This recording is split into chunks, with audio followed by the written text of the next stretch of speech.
The teachings you are about to hear center on one of life's most universal questions.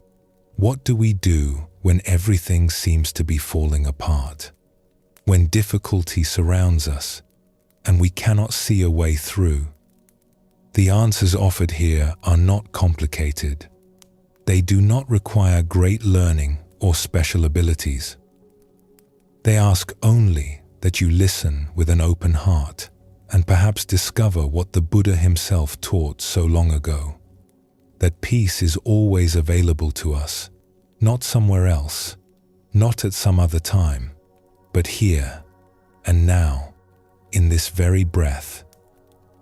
Before we begin, feel free to share what time it is and where you're listening from. You don't need to understand everything we explore together tonight. In fact, it is better to simply let the mind drift. We will hear of tigers and travelers, of ancient kings and the passing of the seasons. Each tale is a doorway to the peace that comes when we stop fighting against what is. So settle in. Let your shoulders soften. Take a slow, deep breath. And let's begin our journey together. There comes a time in every life when the world feels as though it is closing in. You may know something of this feeling. Most of us do. It is part of being human. Sometimes circumstances gather around us in ways that feel overwhelming. The path forward becomes unclear. The path backward seems to have faded, and we find ourselves wondering, gently or urgently, what we might do next. The Buddha understood this experience. He spoke often of dukkha, that subtle and pervasive sense of unease that touches human life. He never pretended that existence was without difficulty, or that those who followed his teachings would somehow be spared the struggles we all share. What he offered instead was something both simple and profound, a way of being with difficulty that can transform our experience of it entirely. Pain is certain, he taught, but suffering is optional. This teaching can sound almost impossible when we first encounter it. How can suffering be optional when we are in the midst of hard times? How can we choose peace when circumstances are genuinely challenging? And yet, generation after generation, those who have practiced these teachings have discovered something remarkable. There is a space between what happens to us and how we respond. There is a kind of freedom available even in the most confined of situations. There is, always, honey. Let us explore what this means through a story. It is an ancient tale, told and retold across centuries, shaped by countless teachers to meet the needs of their listeners. Tonight, it comes to you in a form meant to share a simple truth. Even when everything seems difficult, something sweet remains available to us, if only we have the wisdom to taste it. Imagine, if you will, a traveler making his way through a dense and ancient forest. The trees rise tall around him, their canopies so thick that only scattered patches of sunlight reach the forest floor. The air is soft with moisture, rich with the scent of earth and green growing things. Birds call to one another in the branches overhead. Insects hum in the undergrowth. It is a place of quiet beauty, alive with the gentle sounds of nature. The traveler has been walking for many hours. His feet know the rhythm of the path. His mind has settled into that peaceful, contemplative state that comes from sustained movement through nature. He is thinking of nothing in particular. He is simply walking, simply breathing, simply present to the forest around him. And then, gradually, something shifts. A sound reaches his ears. A low rumble, distant at first, but growing closer. The birds fall quiet. The insects cease their humming. Even the leaves seem to still themselves. The traveler turns. Behind him, emerging from the shadows of the forest, is a tiger. A large and powerful creature, its eyes fixed upon him with unmistakable intent. Its muscles ripple beneath its striped coat as it moves steadily forward. Now, there are certain things worth knowing about tigers. They are extraordinarily swift, far faster than any person. And when they are hunting, they are remarkably persistent. The traveler does not pause to consider these facts. His body responds before his mind can form a thought. He runs. He runs as quickly as he can. His heart beats strongly in his chest. His breath comes fast. And still, behind him, the sound of the tiger grows nearer. He can hear its breath now. He can sense its presence drawing close. And then, just when it seems there is nowhere left to go, he sees something. A dark opening in the forest floor. An old well, long abandoned, its wooden cover worn away by time. Without thinking, without hesitation, the traveler moves toward it. He drops into the darkness of the well. For a moment, there is only the sensation of falling. The rush of air. The glimpse of the tiger's paw reaching for the space where he had been just a moment before. The darkness closing around him like a gentle cloak. And then his hand finds something. A root, thick and sturdy, growing from the earthen wall of the well. His fingers close around it. His descent stops. He hangs there, suspended in the soft darkness, his body swaying gently, his breath gradually slowing. He is safe. For now, he is safe. But as his eyes adjust to the dim light filtering down from above, as his heartbeat returns to something like its normal rhythm, he begins to take in his surroundings more fully. He looks up. There, at the opening of the well, is the tiger. Its face peers down at him, eyes gleaming in the shadows. One large paw reaches down, but he is just beyond its reach. Just barely. He cannot climb higher. He looks down. And there, at the bottom of the well, coiled upon the dry earth, is a snake. A great serpent, its scales dark in the filtered light. As he watches, it raises its head, sensing his presence. It stretches upward toward his feet, but it cannot quite reach him. He cannot descend. For a long moment, the traveler simply hangs there, taking in his situation. He cannot go up. He cannot go down. He can only hold on. And then he notices something else. From a small opening in the wall of the well, two tiny shapes emerge. Mice. One with fur as dark as night, one with fur as pale as moonlight. They make their way to where his root meets the wall, and they begin, with their small teeth, to gnaw. He watches them work. He feels, with each tiny movement, the slow weakening of the root that holds him. The dark mouse and the light mouse, working in turns, patient and unhurried. The root will not last forever. The traveler closes his eyes. What does one do in such a moment? Here we pause in our story to consider a teaching. The Buddha once said, "Do not dwell in the past. Do not dream of the future. Concentrate the mind on the present moment." This instruction sounds simple, but it contains depths that can take a lifetime to fully appreciate. For what the Buddha was pointing to is this: the only place where life actually happens is now. Not yesterday, which exists only in memory.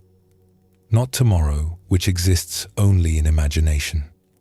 But this breath, this heartbeat, this moment of being alive. When we find ourselves in difficulty, our minds almost always travel elsewhere.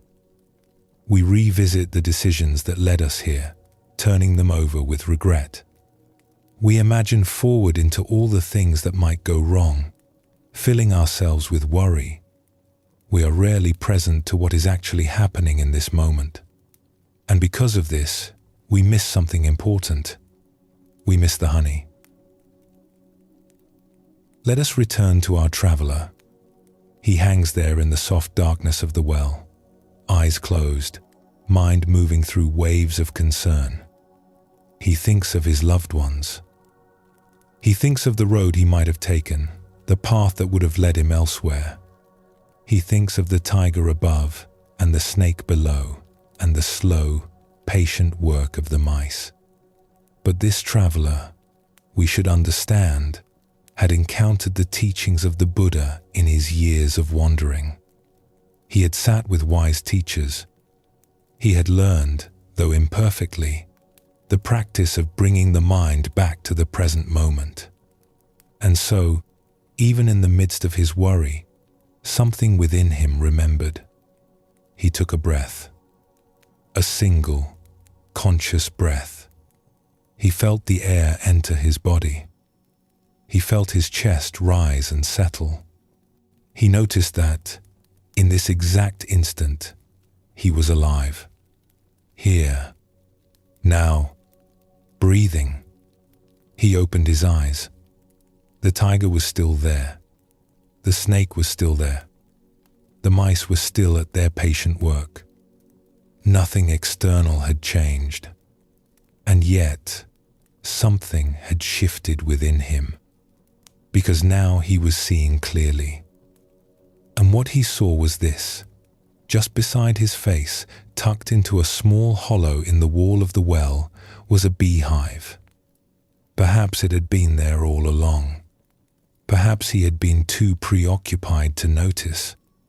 But there it was, golden and glistening. And even as he watched, the movement of the tiger above sent gentle vibrations through the earth and down the walls. The hive trembled softly, and from its waxen cells, honey began to drip. One drop fell near his face. The traveler extended his tongue and received it. Sweetness filled his mouth. For a moment, just a moment, there was nothing else. Not the tiger, not the snake, not the mice or the root or the darkness or the uncertainty.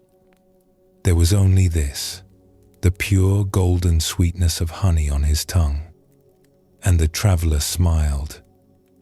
How delicious, he whispered to himself. How perfectly, unexpectedly delicious. This is where the story ends. Not with escape, not with rescue, not with the resolution we might expect from such a tale.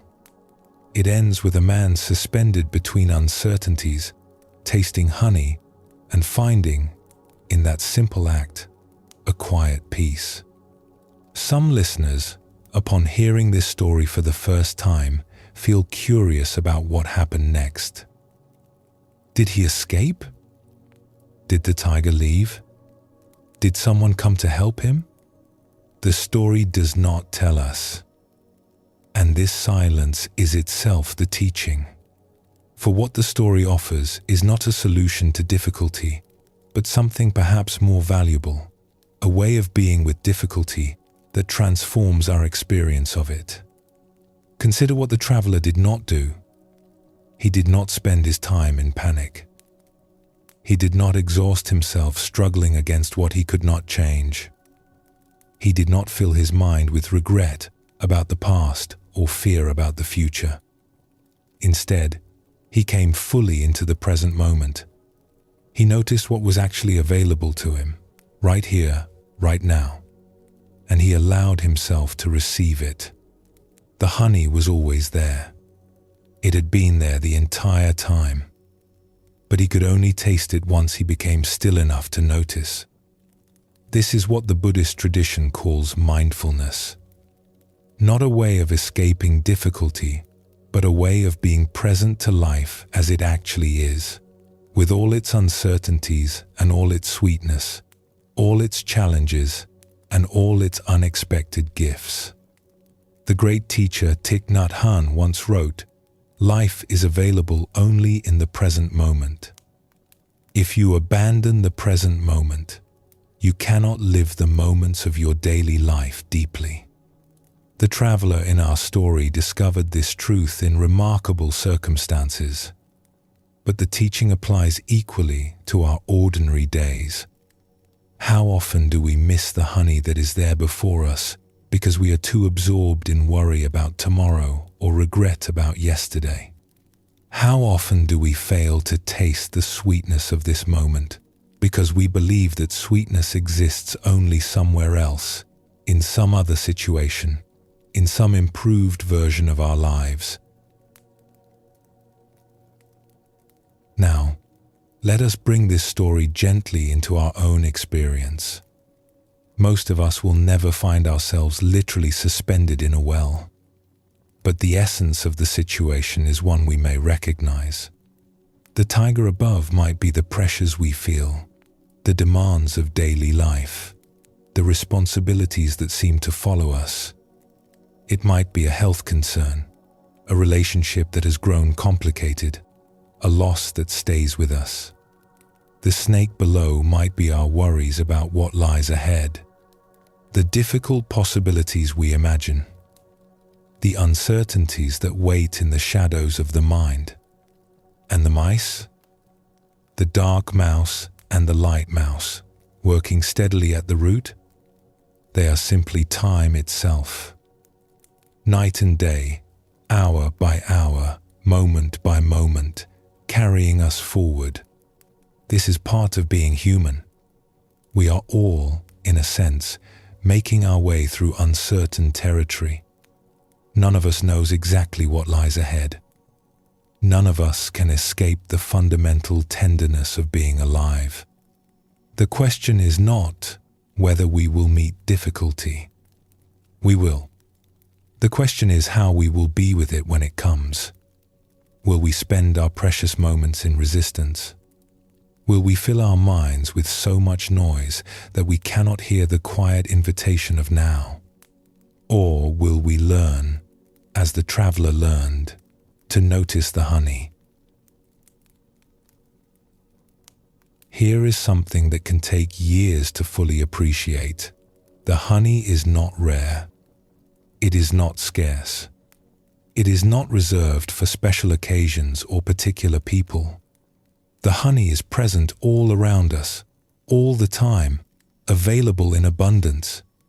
We simply overlook it because our attention is elsewhere.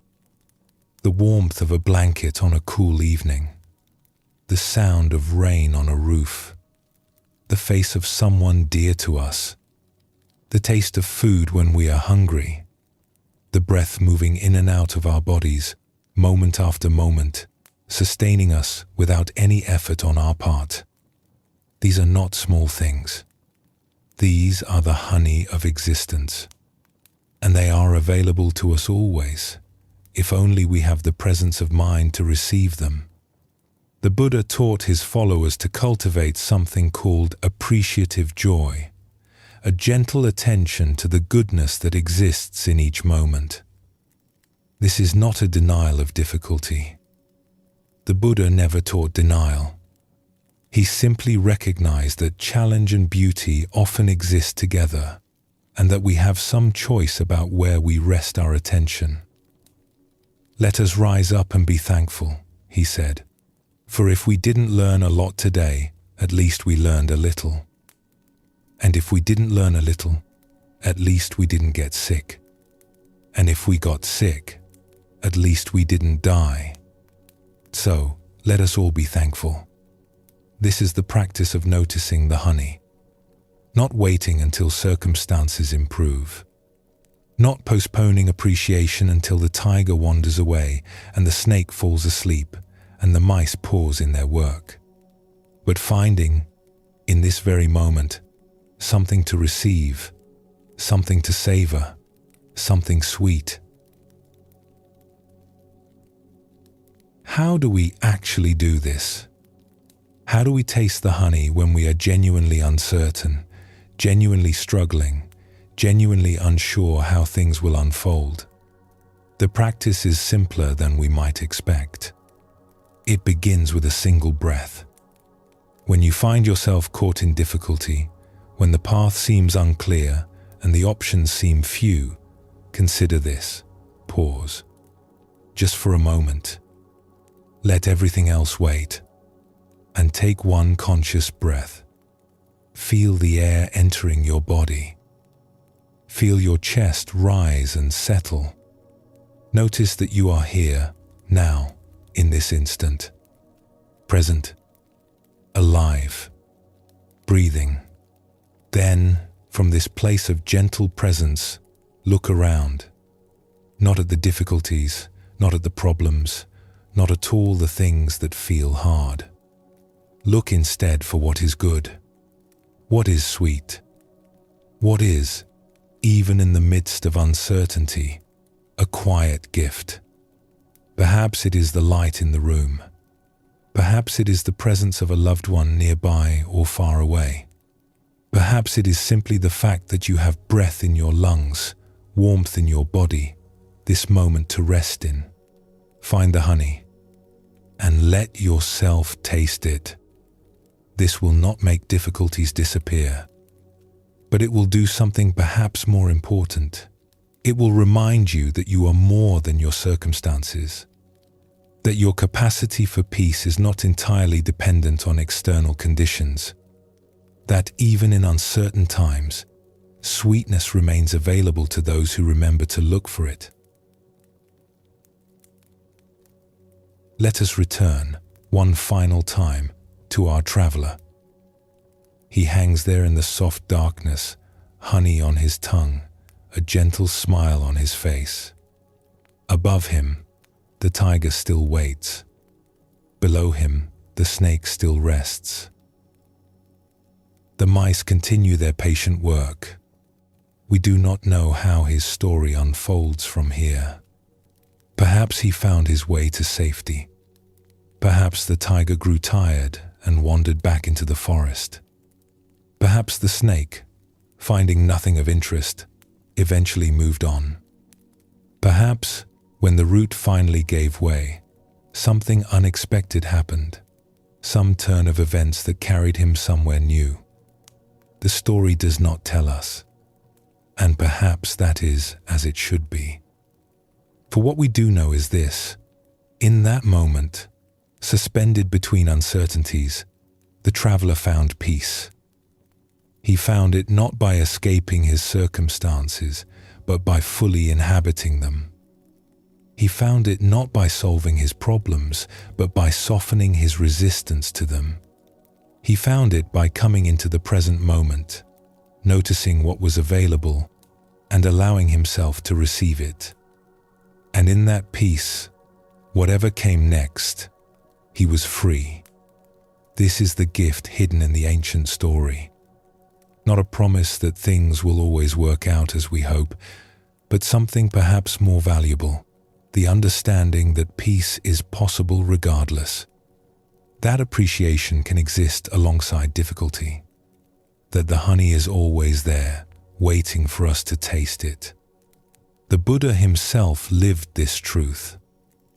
He faced illness, loss, the approach of his own passing, and through it all, he remained at peace. Not because he had found a way to avoid difficulty, but because he had discovered something deeper than difficulty, something that circumstances could not touch. He called it nibbana, the unconditioned peace that rests beneath all the changing conditions of life. And he taught that this peace is available to all of us in every moment, if only we know where to look. It is available to you now. Right now, as you listen to these words, as your breath moves gently in and out, as your heart continues its quiet rhythm, the honey is present. The sweetness of existence is all around you, waiting to be noticed, waiting to be received. Will you taste it? Take a moment now to rest in stillness. Feel your breath. Notice your body. Let your awareness settle into this present moment, just as it is. And if you can, find something, one small thing, that is sweet. Something to appreciate. Something to receive. Let that sweetness fill you. This is the practice. This is the path. This is the honey that is always, always available.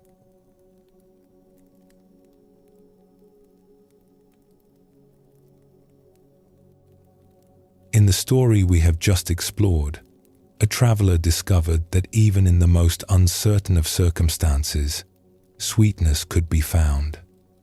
Honey dripping in the darkness. A moment of unexpected grace. But there is another teaching woven through that ancient tale, one we touched upon only briefly. It has to do with the mice. Do you remember them? The dark mouse and the light mouse, working patiently at the root, night and day, hour by hour, never resting. Those mice represent something we all live with, whether we think about it or not. They represent the passage of time, the quiet, steady movement of moments into hours, hours into days, days into years. The gentle but relentless truth that nothing stays the same forever. In the Buddhist tradition, this truth has a name. It is called anicca, or impermanence.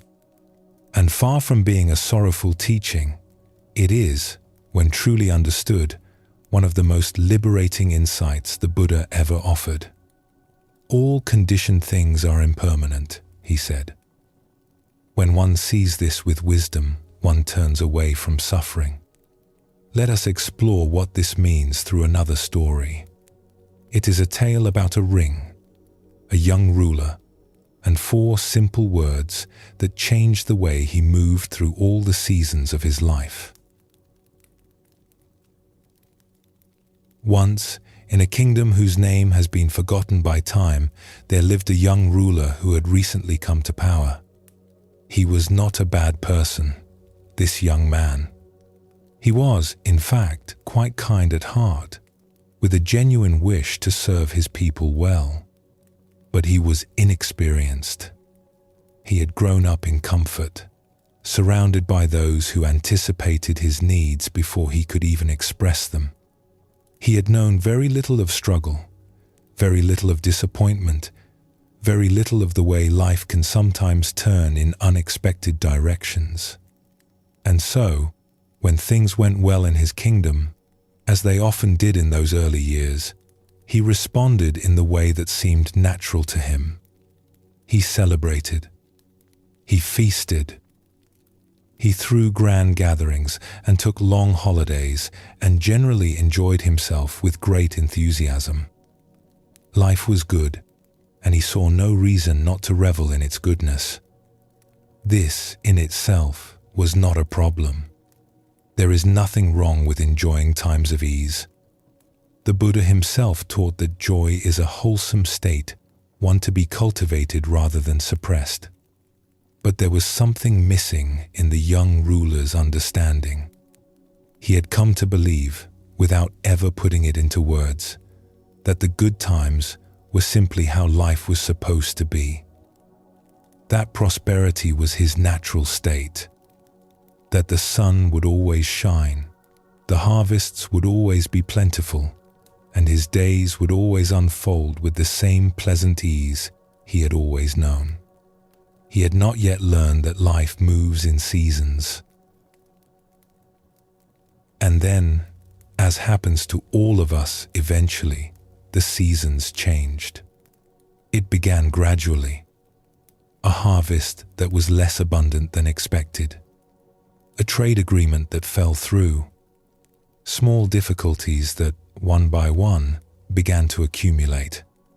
The young ruler tried to address them as best he could, but he had never developed the skills that difficulty requires. He had never needed to. And then something larger arrived. Perhaps it was a natural disaster.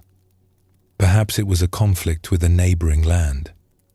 Perhaps it was simply one of those periods that come to every kingdom and every life, when nothing seems to go as planned, and challenges arise faster than they can be met. The stories differ on the details, but they agree on the result. The young ruler found himself, for the first time, truly struggling. He did not handle it well. At first, he was simply confused. This was not how things were supposed to be. Where had the ease gone? Why had life turned against him? He looked for someone to blame, some mistake that could be identified and corrected, some enemy who could be confronted and defeated. But the difficulties he faced were not so simple. They were woven into the fabric of circumstances, arising from causes too numerous and complex to untangle. His confusion turned to frustration. His frustration turned to something darker. He withdrew from his advisors. He neglected his duties. He spent long hours alone in his chambers, caught in loops of regret and worry, unable to see any way forward. His people began to suffer, not only from the difficulties themselves, but from the absence of leadership that might have helped them navigate those difficulties together. It was, by any measure, a crisis. Now, the young ruler was fortunate in one respect. Among his advisors were several individuals of genuine wisdom. They had served his family for generations, and they cared deeply about both the kingdom and the young man who now led it. But they faced a delicate problem. A ruler, even a struggling one, does not easily accept instruction. There is something in the nature of authority that makes it difficult to receive advice directly, especially when that advice touches on personal shortcomings. If they approached him with lectures or criticism, he would likely retreat further into himself. The walls around his heart would only grow higher, and so they decided on a different approach. They would offer him a gift, something simple, something he could carry with him always, something that would speak its wisdom quietly, in its own time, when he was ready to hear it. They commissioned a ring. It was not an elaborate ring, not encrusted with jewels or carved with intricate designs. It was simple, elegant, made of a metal that would endure. And on the outside of the band, in letters small enough that only the wearer would notice them, they inscribed 4 words, "This too will pass." They presented it to the young ruler with great ceremony, explaining only that it was a gift meant to guide him through all the seasons of his reign. They asked him to wear it always and to look at it whenever he felt lost. He accepted it, somewhat puzzled by its simplicity, but moved by the obvious care behind the gesture. He placed it on his finger and, in time, almost forgot it was there, until the day he remembered. It happened during one of his darkest moments. The difficulties had not yet resolved. If anything, they had deepened. The young ruler sat alone, overwhelmed by the weight of all that had gone wrong, all that might still go wrong, all the ways he had failed to be the leader he had imagined he would be. In his despair, he happened to glance down at his hand, and there was the ring, glinting softly in the lamplight.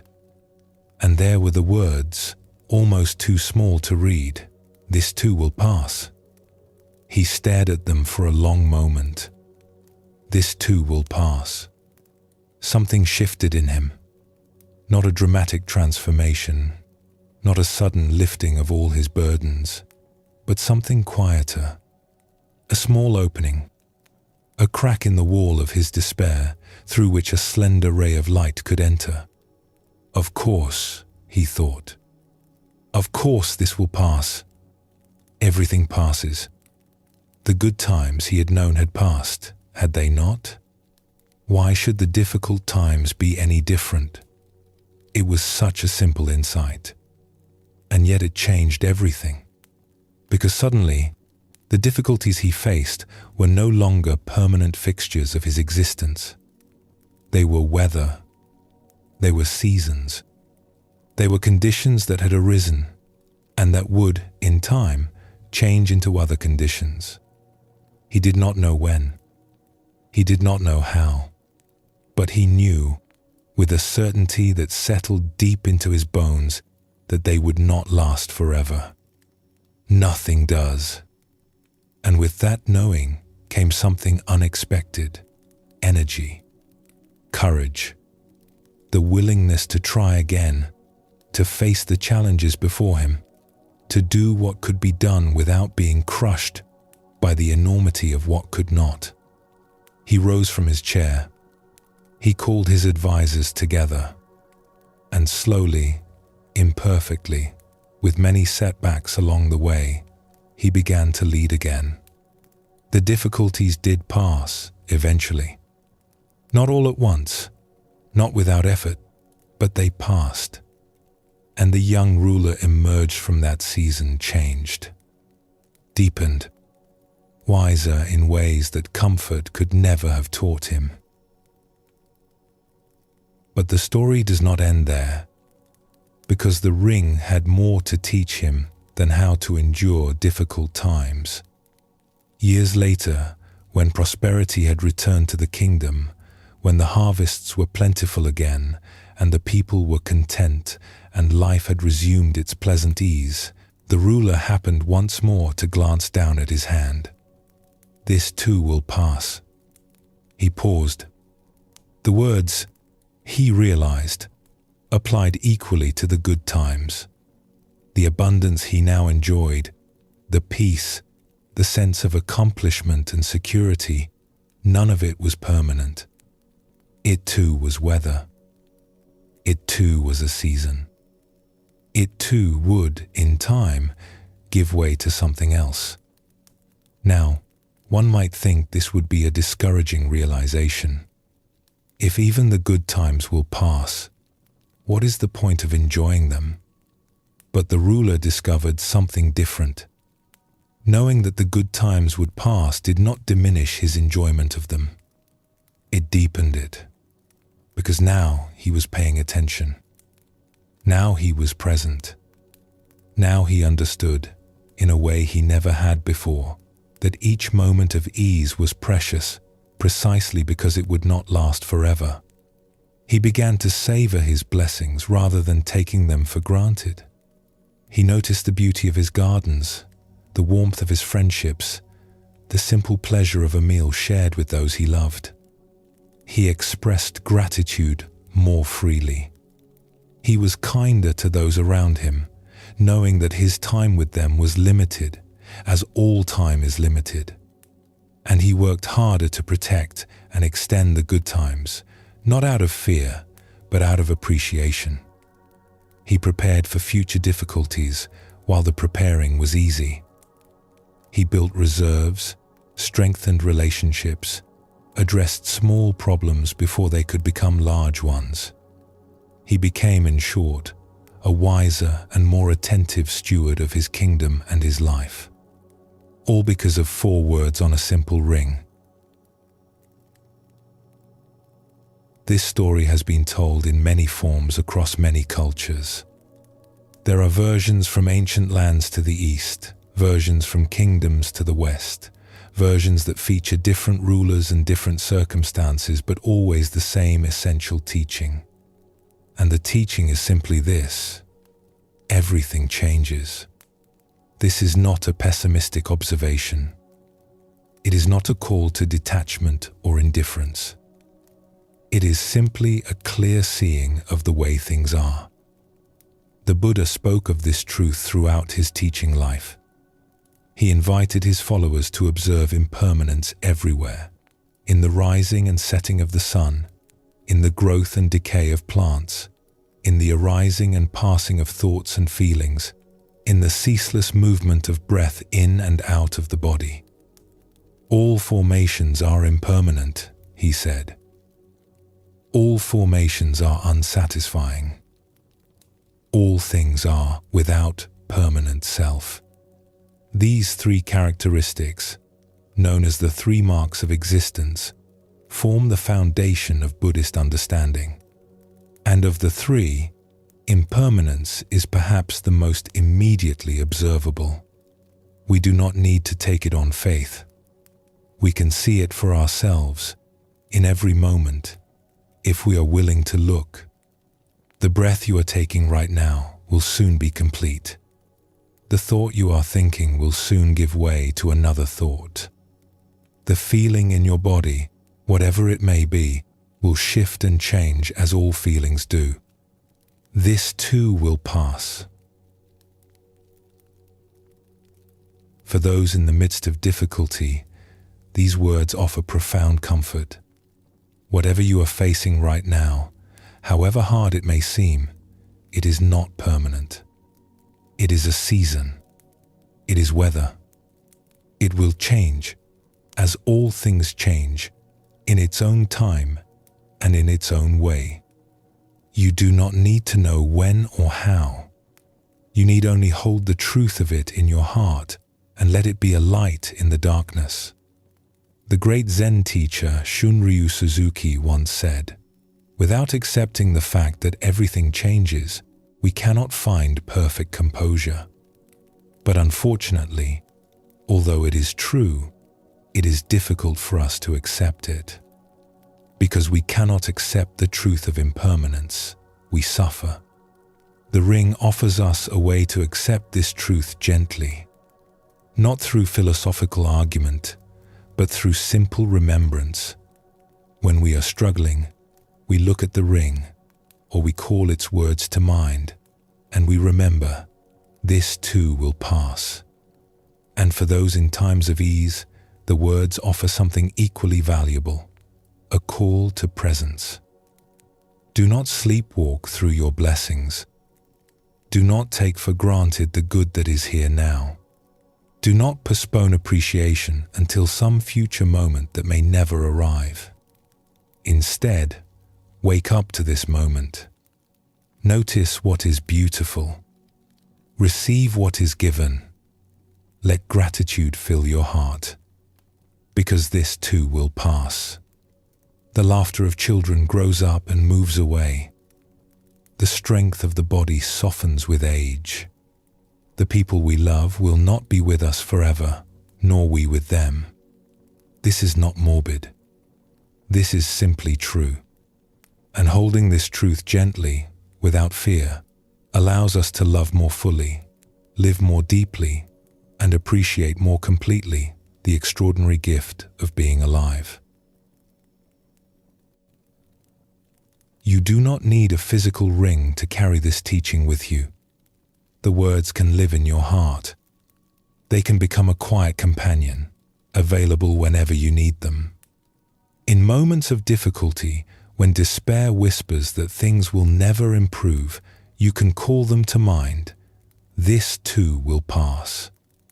In moments of joy, when the temptation arises to take your blessings for granted, you can call them to mind again. This too will pass.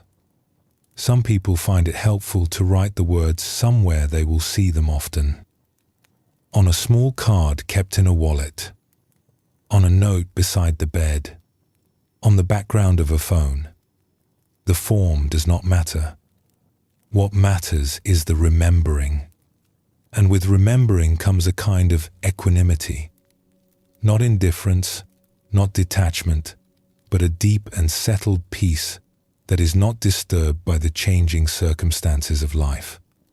The Buddhists call this upekkha, often translated as equanimity or balance. It is the capacity to remain centered in the midst of change, to meet both joy and sorrow with an open heart, to neither grasp at what is pleasant nor push away what is painful.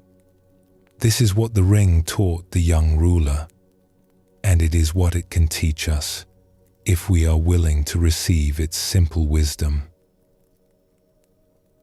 As you rest here now, listening to these words, consider for a moment the seasons you have already lived through. There have been times of ease, surely. Periods when life felt light, when things fell into place, when happiness came readily. Perhaps you are in such a time now, and there have been times of difficulty, periods when the path was unclear, when burdens felt heavy, when you wondered how you would find your way. Perhaps some of those times felt endless while you were living them, and yet here you are, on the other side. They passed, as all things pass, and there will be more seasons to come. More times of ease, more times of challenge, more unexpected turns in the road. This is not something to fear. It is simply the nature of a human life, the nature of all life. The great wheel turning as it has always turned, carrying us through changes we cannot predict toward destinations we cannot see. What we can do, what the ring invites us to do, is hold it all with a little more grace. To not be so shaken by difficulty, knowing it will pass. To not be so attached to ease, knowing it will pass as well. To meet each moment as it comes, with presence and appreciation, and a heart that remains open through all the changes.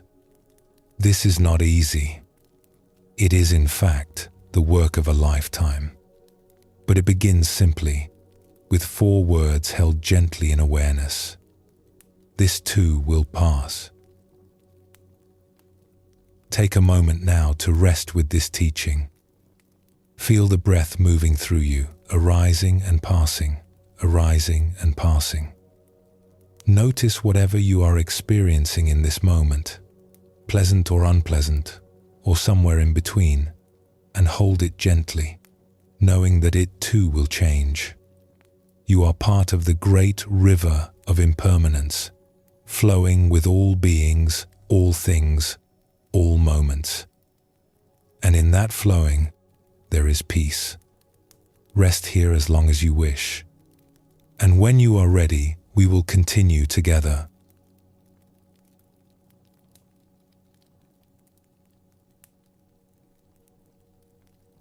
We have been exploring in these teachings what it means to find peace when life becomes challenging.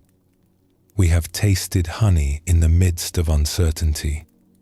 We have learned that all things pass, the difficult and the beautiful alike.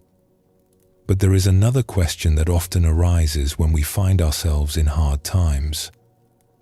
It is a very practical question, one that the mind returns to again and again when circumstances feel overwhelming. The question is simply this: what should I do?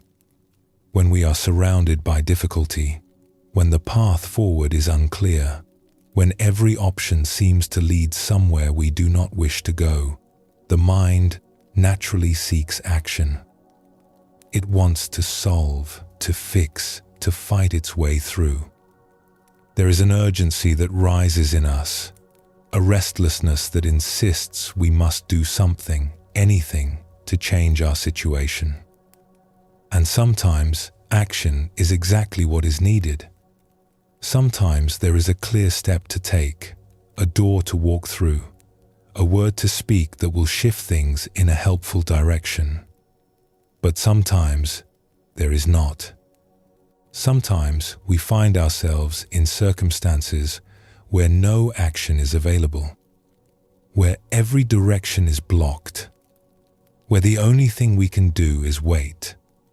This is one of the most difficult experiences for a human being. We are creatures of action. We are built to respond, to move, to engage with our environment. Stillness in the face of difficulty can feel almost unbearable. And yet, the wisdom traditions of the world, including including the Buddhist path, have long recognized that sometimes stillness is not merely acceptable, it is the wisest possible response. Do not underestimate the power of patience, the Buddha taught. Water is soft and yielding, yet it wears away stone. Let us explore what this patience looks like in practice, through a story about a small group of travelers who found themselves in an impossible situation and the unexpected wisdom that saved them. There is a story passed down through generations about a group of travelers making their way through a vast and unfamiliar wilderness. The details of the story vary in different tellings. Some say it took place in a dense forest. Others speak of mountain passes shrouded in mist. Still others set it in a wide and trackless desert. But the essence remains the same. The travelers had set out on a necessary journey, crossing through territory that was known to be difficult. They were not foolish. They had prepared as well as they could, brought supplies, studied the paths. But the wilderness is vast, and even the most careful preparation cannot account for everything. As they made their way deeper into the unknown land, they gradually became aware that they were not alone. There were others in this wilderness, others who did not wish them well. Whether these were bandits or hostile strangers or simply the dangers that wild places hold, the stories do not say precisely. What they agree on is this: the travelers found themselves, quite suddenly, surrounded. There was no way forward. The path ahead was blocked. There was no way back. The path behind had closed. To the left and to the right, the same. Danger on every side, pressing in closer with each passing moment. The travelers gathered together in a small clearing, taking stock of their situation. It was, by any reasonable assessment, dire. They were outnumbered. They were in unfamiliar territory. They had limited resources, and the circle around them was tightening. Among the travelers was a young man whose heart burned with a fierce energy. He was not a coward. When he looked at the situation before him, he felt something rise up in his chest, a powerful instinct that demanded action. His muscles tensed. His mind raced through possibilities. Every fiber of his being screamed that they must do something. "We should try to break through," he said to the others, his voice tight with urgency. "If we move quickly, if we take them by surprise, perhaps some of us can make it. It is better than simply waiting here to be overcome." There was courage in his words, a willingness to face difficulty rather than submit to it. In many situations, such courage would be exactly what was needed. But the leader of the group, an older traveler who had seen many difficult situations in a long life, shook his head gently. "No," he said. "We will not try to break through." The young man stared at him in disbelief. "Then what will we do? Simply wait here until all is lost?" The older traveler looked at him with calm eyes. Eyes that had known fear and had learned to see beyond it. Eyes that held a wisdom earned through many seasons of living. "We will wait," he agreed. "But not in the way you imagine. Sit down, all of you. We are going to rest." And then he said something that seemed, in that moment, utterly incomprehensible. "Let us make some tea." The young man thought he must have misheard. Tea?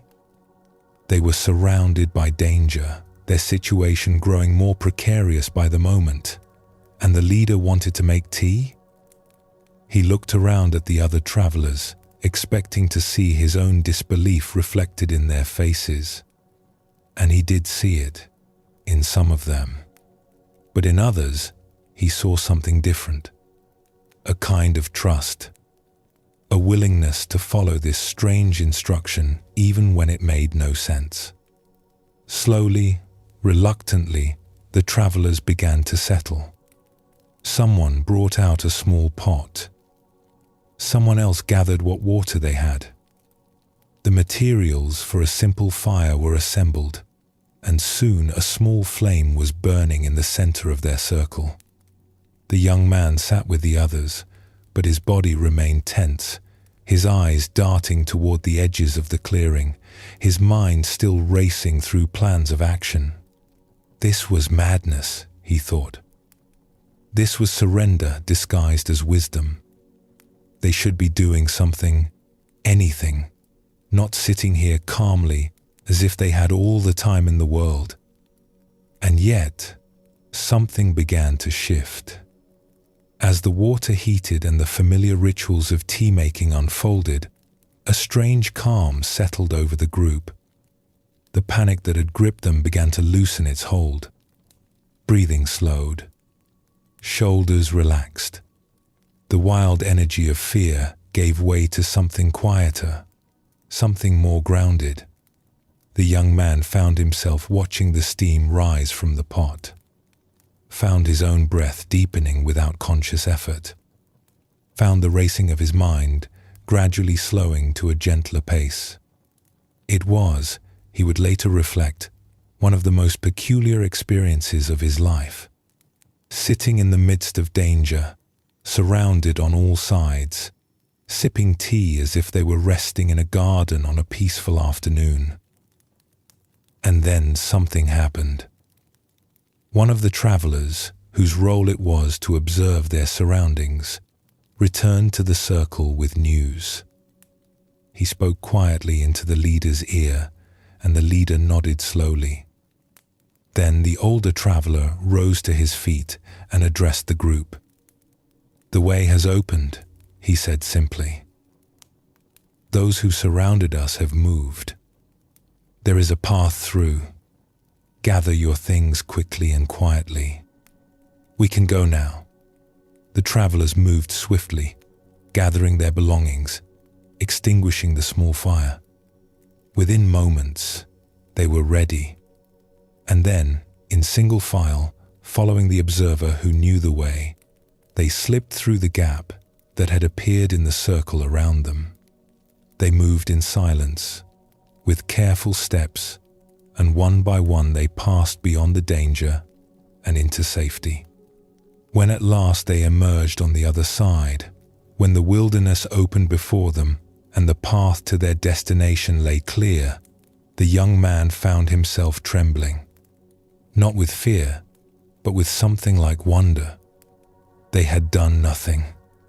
They had fought no battle, attempted no desperate escape. They had simply sat. They had waited. They had trusted that the situation would change. And it had. The young man approached the older traveler when they had made camp that evening, safe at last. "I do not understand," he said. "How did you know? How could you possibly have known that waiting would save us?" The older traveler smiled gently. "I did not know," he said. "Not with certainty. But I have learned something in my years of traveling through difficult places. Situations change. They always change. What seems fixed and permanent is actually always in motion. The question is whether we have the patience to wait for the change and the awareness to recognize it when it comes." He paused, looking into the fire. "When we are gripped by fear," he continued, "when panic has hold of us, we cannot see clearly. Our vision narrows. We notice only the danger, only the obstacles, only the walls that surround us. We become blind to the gaps, the openings, the small opportunities that may exist even in the most difficult situations." The young man nodded slowly, beginning to understand. If we had tried to fight our way through, the older traveler said, we would have exhausted ourselves. We would likely have been overcome. And even if some of us had survived, we would have been weakened, wounded, less able to continue our journey. Instead, we waited. We calmed ourselves. We gathered our strength. And when the opening appeared, we were ready. We could move quickly and quietly, with all our energy intact. The waiting was not inaction. It was preparation. This story carries a teaching that the Buddha himself emphasized throughout his life. There is a quality of mind, he taught, called khanti in the ancient language. It is usually translated as patience, but it means something deeper than simply waiting passively for time to pass. It is a kind of endurance that is rooted in wisdom, a willingness to be present with difficulty without being overwhelmed by it. A capacity to remain centered and clear even when circumstances are challenging. Patience is the highest practice, the Buddha said. Patience is the greatest strength. This is not the patience of resignation or despair. It is not giving up. It is rather a recognition that not all moments call for action. That sometimes the wisest response is to conserve our energy, maintain our awareness, and wait for the right moment to move. The Taoist tradition, which shares much wisdom with Buddhism, speaks of this as Wu Wei, often translated as non-action or effortless action. It does not mean doing nothing. It means not forcing, not pushing against the current of events, allowing things to unfold in their natural way and responding appropriately when the time is right. Water, as the Tao Te Ching reminds us, does not fight the rocks in its path. It flows around them, and over time it wears them smooth. There is a simple teaching that emerges from this story, one that can be carried into daily life. When there is something to do, do it. Give it your full attention, your complete energy, your wholehearted effort. But when there is nothing to do, do nothing. Rest. Gather your strength. Trust that the situation will change, because situations always change. And be ready to act when action becomes possible. This sounds simple, but it is one of the most difficult practices for human beings. We are so conditioned to action, so uncomfortable with stillness, that we often exhaust ourselves pushing against circumstances that cannot be moved. We wear ourselves out fighting battles that cannot be won, trying to force open doors that are not yet ready to open. And when, finally, the moment for action arrives, we are too depleted to respond. The travelers in our story understood this. By sitting down, by making tea, by allowing themselves to rest even in the midst of danger, they preserved their energy. They maintained their clarity. They kept their awareness sharp and their bodies ready. And when the gap appeared, they were able to move through it. There is something beautiful about the specific instruction in this story. Not simply to wait, but to make tea. Tea, in many contemplative traditions, is more than just a beverage. It is a practice, a ritual of presence, a way of bringing full attention to a simple act and, through that attention, calming the mind and settling the heart. The great Zen tradition has developed this into a formal practice, the way of tea, in which every movement, every gesture, every moment of the preparation and drinking of tea becomes an opportunity for mindfulness. But one does not need to study formal tea ceremony to receive this benefit. Simply making a cup of tea with full attention, noticing the warmth of the cup in your hands, the steam rising, the aroma reaching your senses, the taste on your tongue. This can be a profound act of presence. When we are caught in difficulty, when worry has hold of us and we do not know what to do, sometimes the kindest thing we can offer ourselves is a simple ritual of care. Making tea, preparing food, taking a slow walk, sitting quietly and watching the breath. These acts are not avoidance. They are not pretending that difficulty does not exist. They are, rather, a way of grounding ourselves in the present moment, calming the agitation of the mind, and creating the conditions for clarity to arise. From that place of clarity, we can see more truly. We can notice what is actually happening rather than what we fear might happen. We can perceive the gaps, the openings, the possibilities that are invisible to a panicked mind. And when the moment for action comes, we are ready. It takes courage to be still when everything in us is screaming for action. The young man in our story felt that courage was about fighting, about doing something bold and dramatic in the face of danger.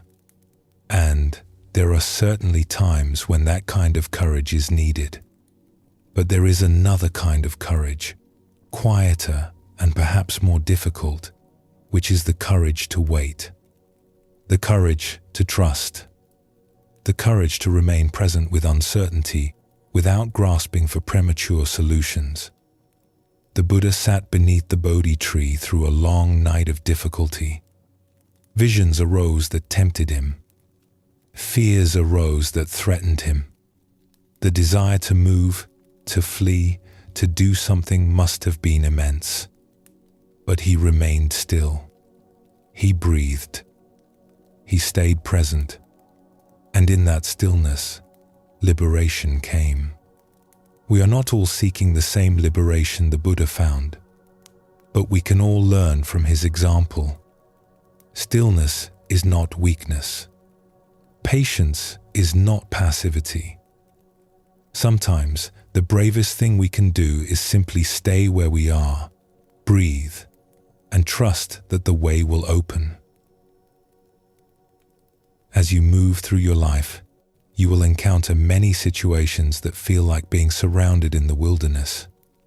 There will be times when every direction seems blocked, when you cannot see any way forward, when the mind insists that you must act, must fight, must do something, even though no clear action is available. In those moments, remember the travelers, remember the tea. You do not need to have a solution to every problem immediately. You do not need to force your way through every obstacle.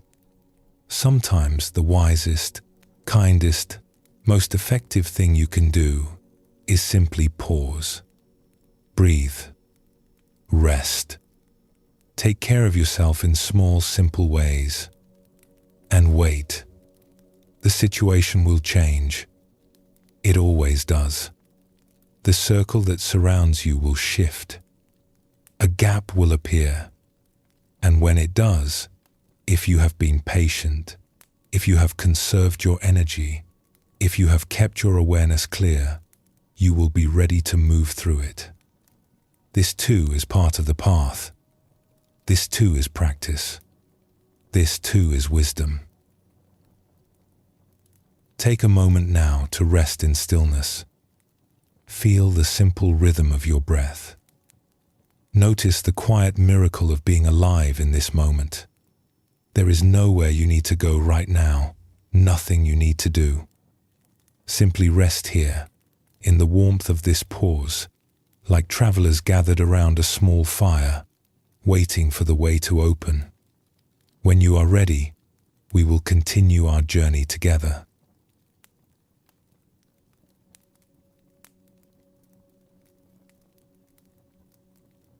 In the story we have just explored, we learned something about patience.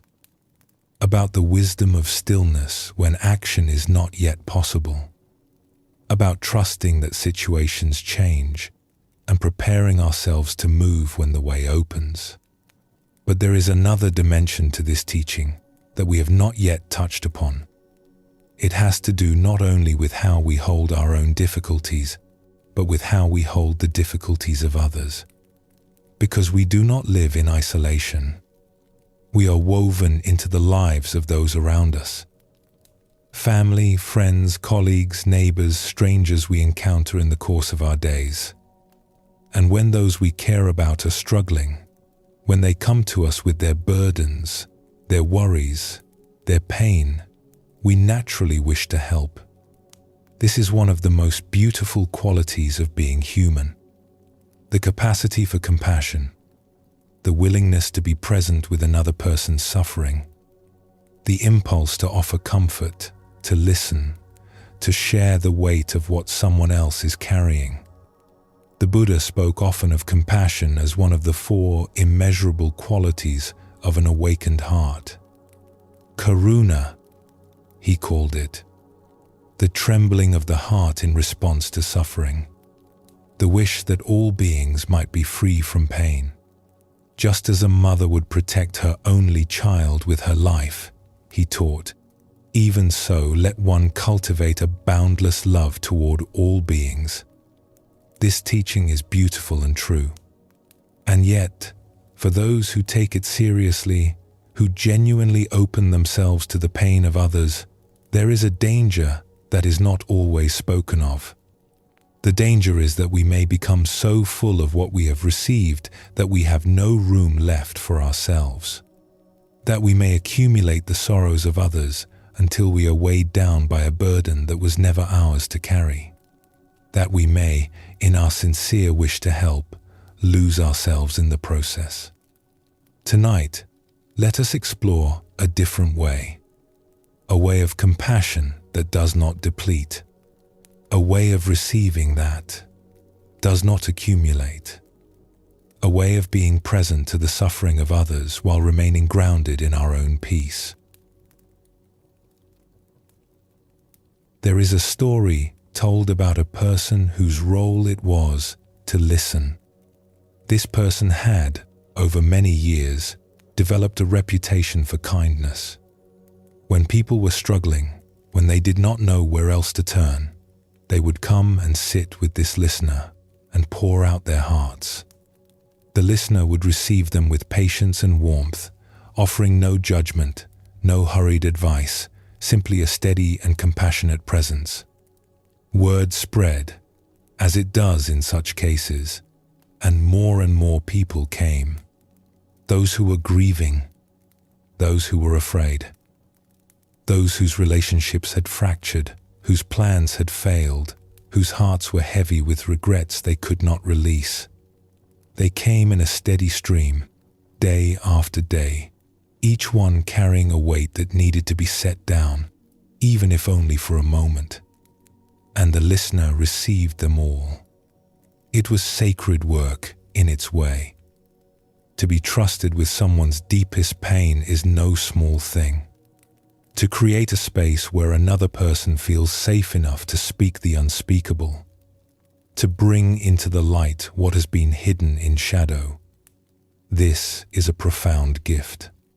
But the listener began to notice something troubling. After each conversation, something of what had been shared seemed to linger.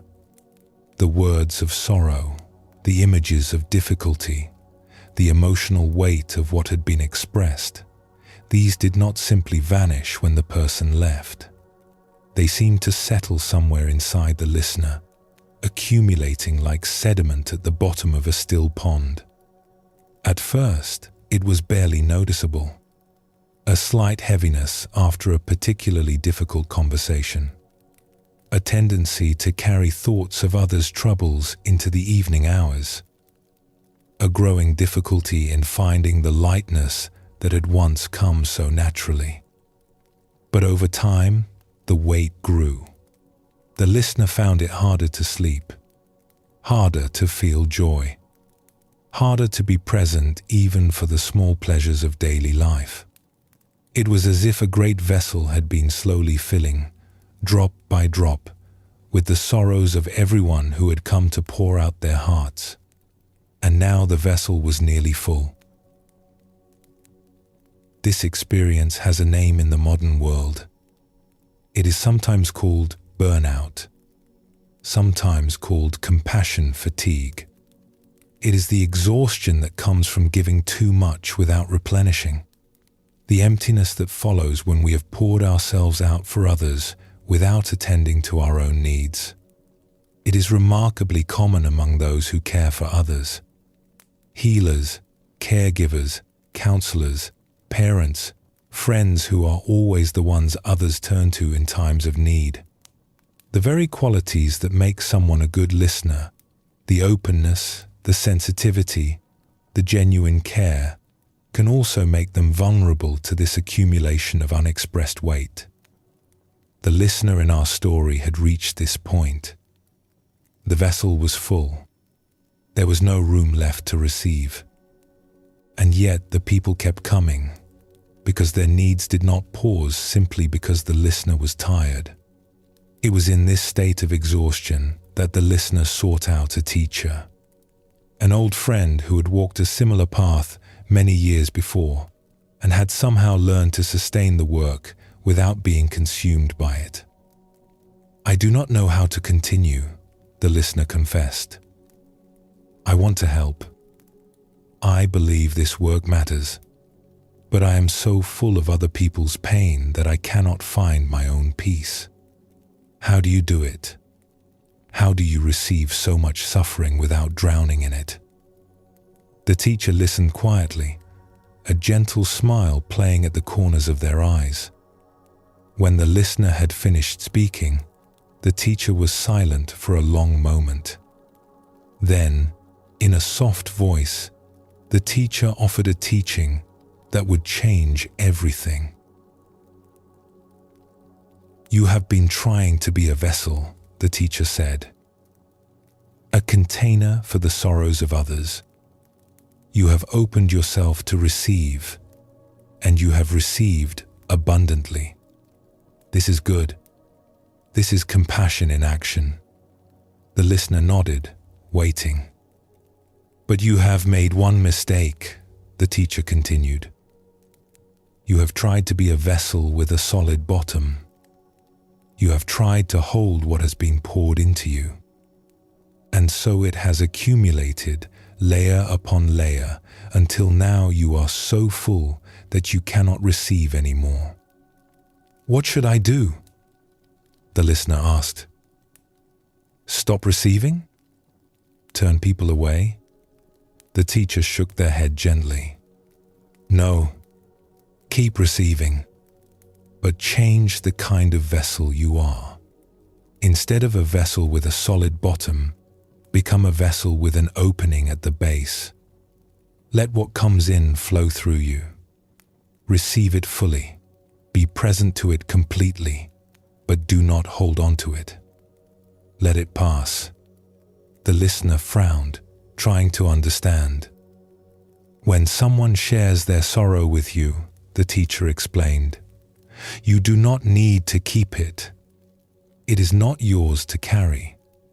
Your role is simply to receive it for a moment, to be present with it, to offer the gift of your attention and your care.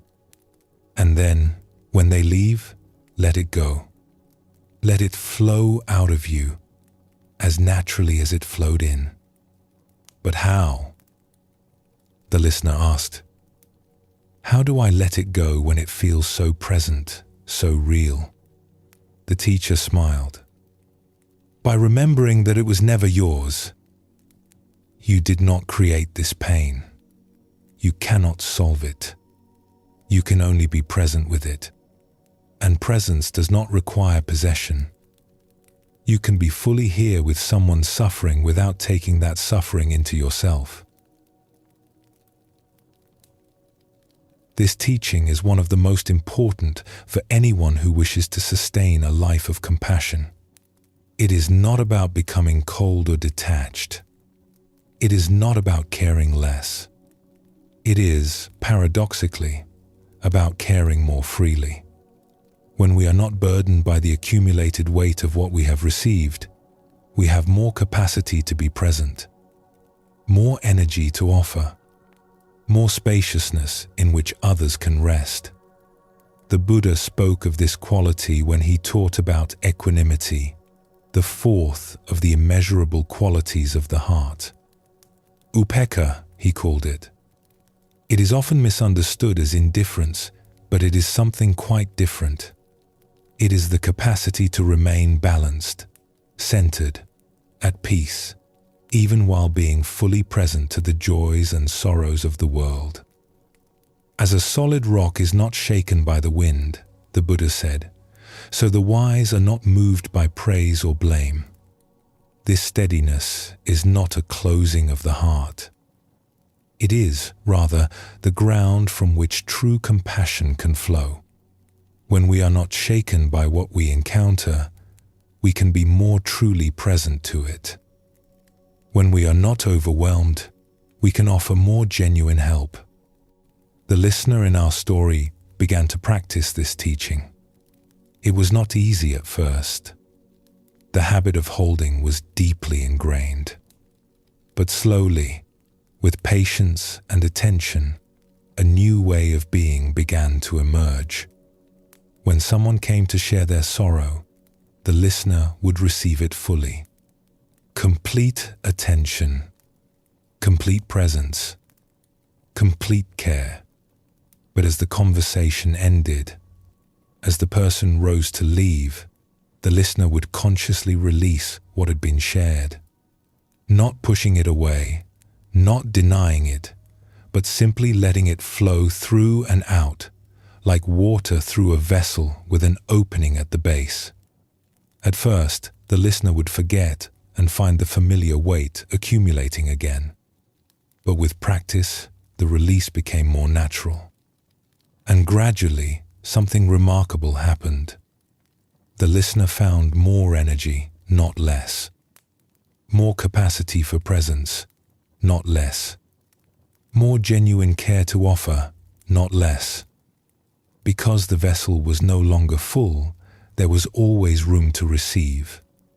And because receiving did not mean accumulating, the work could continue without the slow drowning that had threatened before. There is a simple truth at the heart of this teaching. The sorrows that others share with us are not ours. We did not create them. We cannot solve them. We can only be present with them.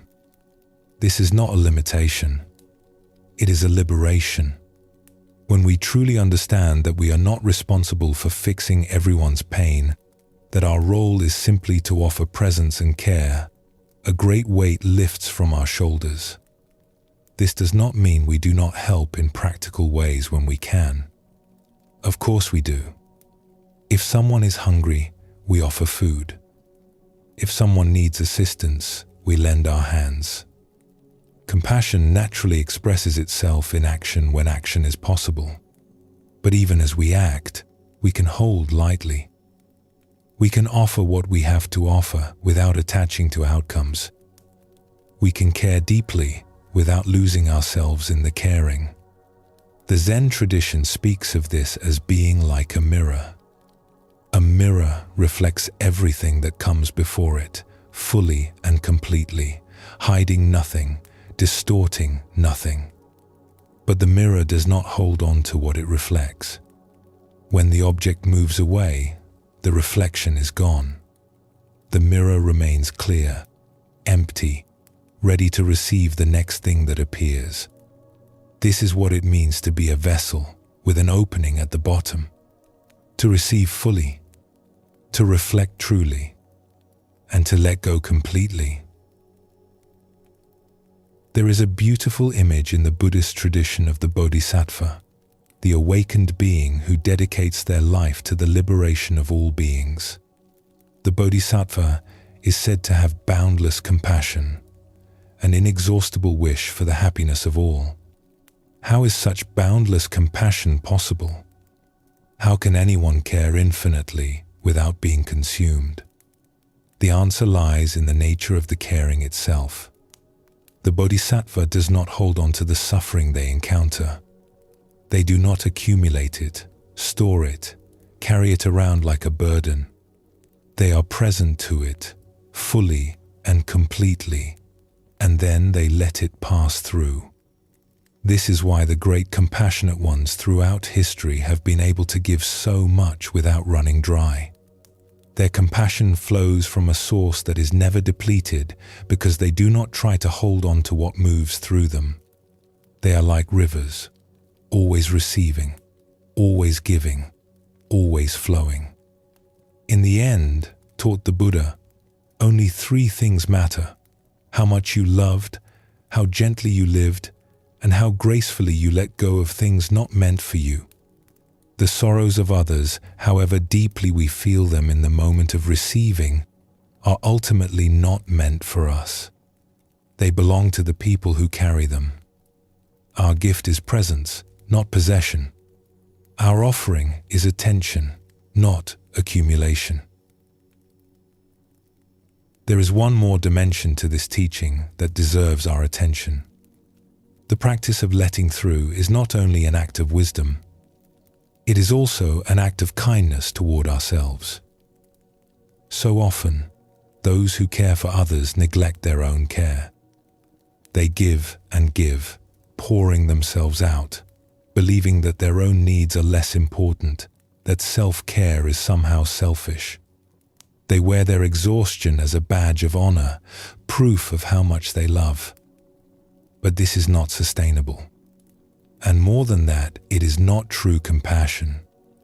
The Buddha taught that we should treat all beings with loving kindness, and he was clear that all beings includes ourselves. We are not exempt from our own care. We are not meant to be vessels that only give, never receiving.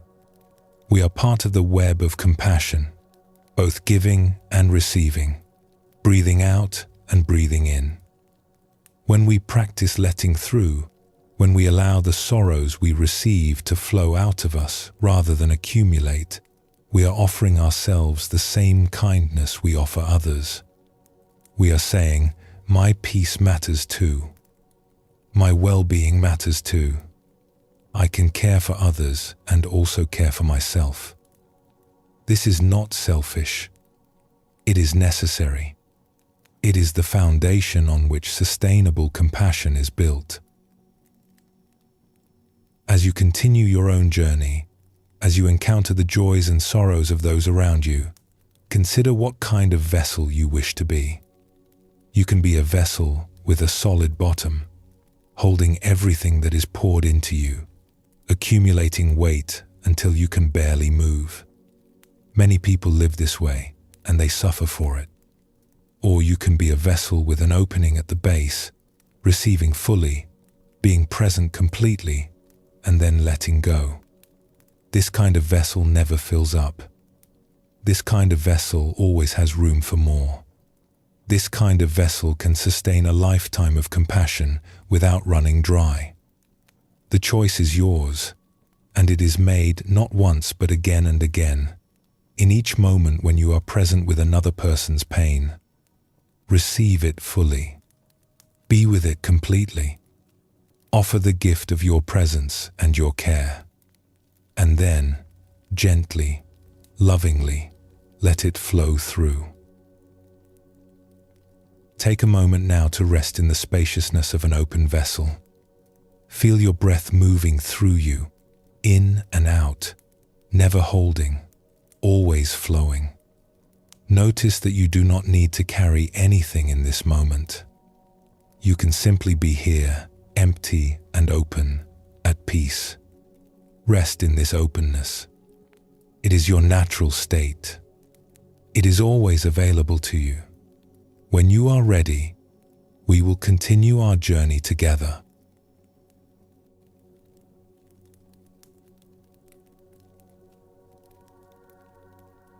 We have been exploring, in these teachings, different ways of finding peace when life becomes difficult. We have tasted honey in uncertain moments.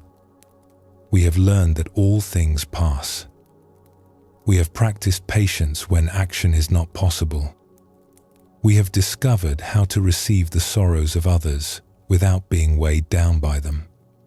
Each of these teachings has offered something valuable, and yet there is another dimension to this journey that we have not yet fully explored. It has to do with the future itself and with the stories we tell ourselves about what lies ahead. When we find ourselves in difficulty, the mind has a natural tendency to project forward. It imagines what will happen next. It constructs scenarios, possibilities, outcomes. And more often than not, these imaginings lean toward the troubling. We picture things going wrong. We anticipate the worst.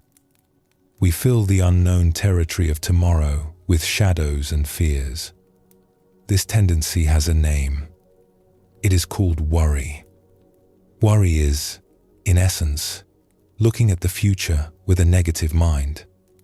It is assuming that what lies ahead will be difficult, painful, disappointing. It is living through suffering that has not yet arrived and may never arrive, as if it were already here. The Buddha observed this tendency in human beings and spoke of it with great compassion. He understood that much of our suffering comes not from what is actually happening, but from what we fear might happen. We torment ourselves with possibilities. We exhaust ourselves preparing for disasters that exist only in imagination. There is no fear for one whose mind is not filled with desires, he taught. There is no suffering for one who has completed the journey and is free from sorrow. But for those of us still on the journey, still learning, still finding our way, how do we work with this tendency to worry? How do we relate to the unknown future in a way that brings peace rather than anxiety? Before we can understand hope, we must first understand its opposite, which is not despair but expectation. Expectation is a curious thing. It is a story we tell ourselves about how things should unfold. We expect that our plans will work out. We expect that people will behave in certain ways. We expect that tomorrow will resemble today, that the patterns we know will continue, that the future will follow the script we have written for it. And when it does not, we suffer. How much of our difficulty comes not from what actually happens, but from the gap between what happens and what we expected? How often do we feel disappointed, frustrated, betrayed? Not because reality is so terrible, but because reality failed to match the picture in our minds. This is the hidden cost of expectation. Every expectation we hold is a potential source of suffering. The higher our expectations, the further we have to fall when life moves in a different direction. There is an old teaching offered with gentle humor that suggests a radical alternative: lower your expectations. This is not pessimism. It is not resignation. It is simply a recognition that life is far more creative than our imaginations, that the future is not a predetermined script but an unwritten page, that what lies ahead is genuinely unknown, and that this unknowing, rather than being something to fear, can be a source of freedom. When we hold our expectations lightly, when we release our grip on how things should unfold, we create space for something unexpected to emerge. We become available to possibilities we could never have imagined. We stop fighting against reality and start moving with it. If worry is looking at the future with a negative mind, there is another option available to us. We might call it hope, though the word requires some care. Hope, as it is commonly understood, can sometimes be just another form of expectation. We hope for a specific outcome. We hope that things will go the way we want. And when they do not, we are disappointed. But there is a deeper kind of hope that is not attached to specific outcomes. It is simply an openness to the possibility that things might go well, that the future, being unknown, might contain gifts we cannot anticipate, that even when circumstances look difficult, something unexpected might shift. This kind of hope does not deny difficulty. It does not pretend that everything will be fine. It simply holds space for the possibility that the story is not yet finished and that we do not know how it will end. The Buddha encouraged his followers to cultivate what he called right effort, which includes the effort to generate wholesome states of mind. Hope, in this deeper sense, is a wholesome state. It opens the heart. It creates energy. It allows us to keep going when the path is hard. Worry, by contrast, is an unwholesome state. It contracts the heart. It drains energy. It keeps us stuck in suffering that has not yet arrived and may never arrive. If we are going to look toward the future at all, and it is natural that we sometimes will, then let us look with hope rather than worry. Let us hold the unknown with openness rather than fear. Let us remember that we do not know what tomorrow will bring, and that this not knowing can be a doorway to possibility rather than a prison of anxiety. Do you remember the traveler in the well, the one we met at the beginning of our journey together? The one who found honey even while suspended between a tiger and a snake, with mice gnawing at the root that held him?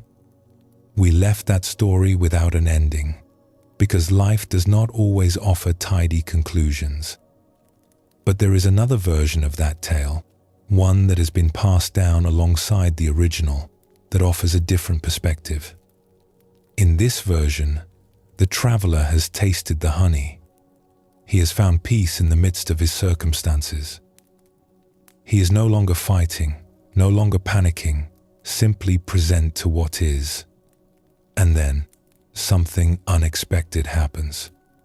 The tiger, you see, has been pacing at the edge of the well, trying to reach the traveler below. In its eagerness, in its focused desire, it leans a little too far forward. Its great paws slip on the loose earth at the rim, and before it can catch itself, the tiger tumbles into the well. It falls past the traveler, missing him by a breath, and lands heavily at the bottom, directly upon the snake. The impact is decisive. Both creatures are stilled, and the traveler, who a moment before had seemed to have no options at all, finds that he can now climb safely out of the well. He emerges into the sunlight, brushes the dirt from his clothes, and continues on his way, shaken but unharmed. All those worries, all that certainty that doom was approaching. And then, in a single unexpected moment, everything changed. This alternative ending to the story is not meant to promise that everything will always work out. Sometimes the tiger does not fall. Sometimes the difficulties we face are real and lasting. Sometimes the story ends in ways we would not have chosen. But the point of this version is simpler. It is merely this: we do not know. We do not know what will happen next. We do not know how the story will unfold. We do not know what unexpected turns lie around the next bend in the path. And because we do not know, our certainty about the future, whether positive or negative, is always misplaced. The mind that insists it knows what will happen is always, in some measure, mistaken. The future is not yet written. It remains until it becomes the present, genuinely open. This is one of the most liberating insights available to us. When we truly understand that we do not know what will happen, we are freed from the burden of pretending that we do. We can hold our fears more lightly because we recognize that they are just stories. We can hold our hopes more gently because we recognize that they too are just stories. What remains, when both fear and expectation are held lightly, is presence. The simple, profound experience of being here, now, in this moment that is actually happening, rather than lost in imagined futures that may never arrive. There is a story, told in various forms across different traditions, about a person whose life took an unexpected turn. This person had known great difficulty. Through a combination of circumstances and choices, they had found themselves in a very hard place. The details vary in different tellings, but the essence is the same. This was someone who, by any reasonable assessment, had very few prospects. The future looked bleak. The options seemed limited. It would have been easy, and perhaps understandable, to give in to despair. But something unexpected happened. A small opportunity arose. Not a grand opening, not a dramatic rescue, just a small door that had not been there before. The person, having nothing to lose, walked through it. And that small door led to another, and another, and another. Each one unexpected. Each one opening possibilities that could not have been imagined from where the person had started. Within a remarkably short time, this person found themselves in circumstances utterly different from before. Looking back, they could hardly believe the journey they had traveled. From a place of such difficulty to a place of such unexpected blessing. From darkness to light. From despair to wonder. The details of the story matter less than the pattern it reveals. Life is like this. Again and again. For those who remain open, unexpected turns appear. Doors we did not see become visible. Paths we could not imagine reveal themselves. The future, which seemed so fixed and certain from where we stood, turns out to be far more fluid than we knew.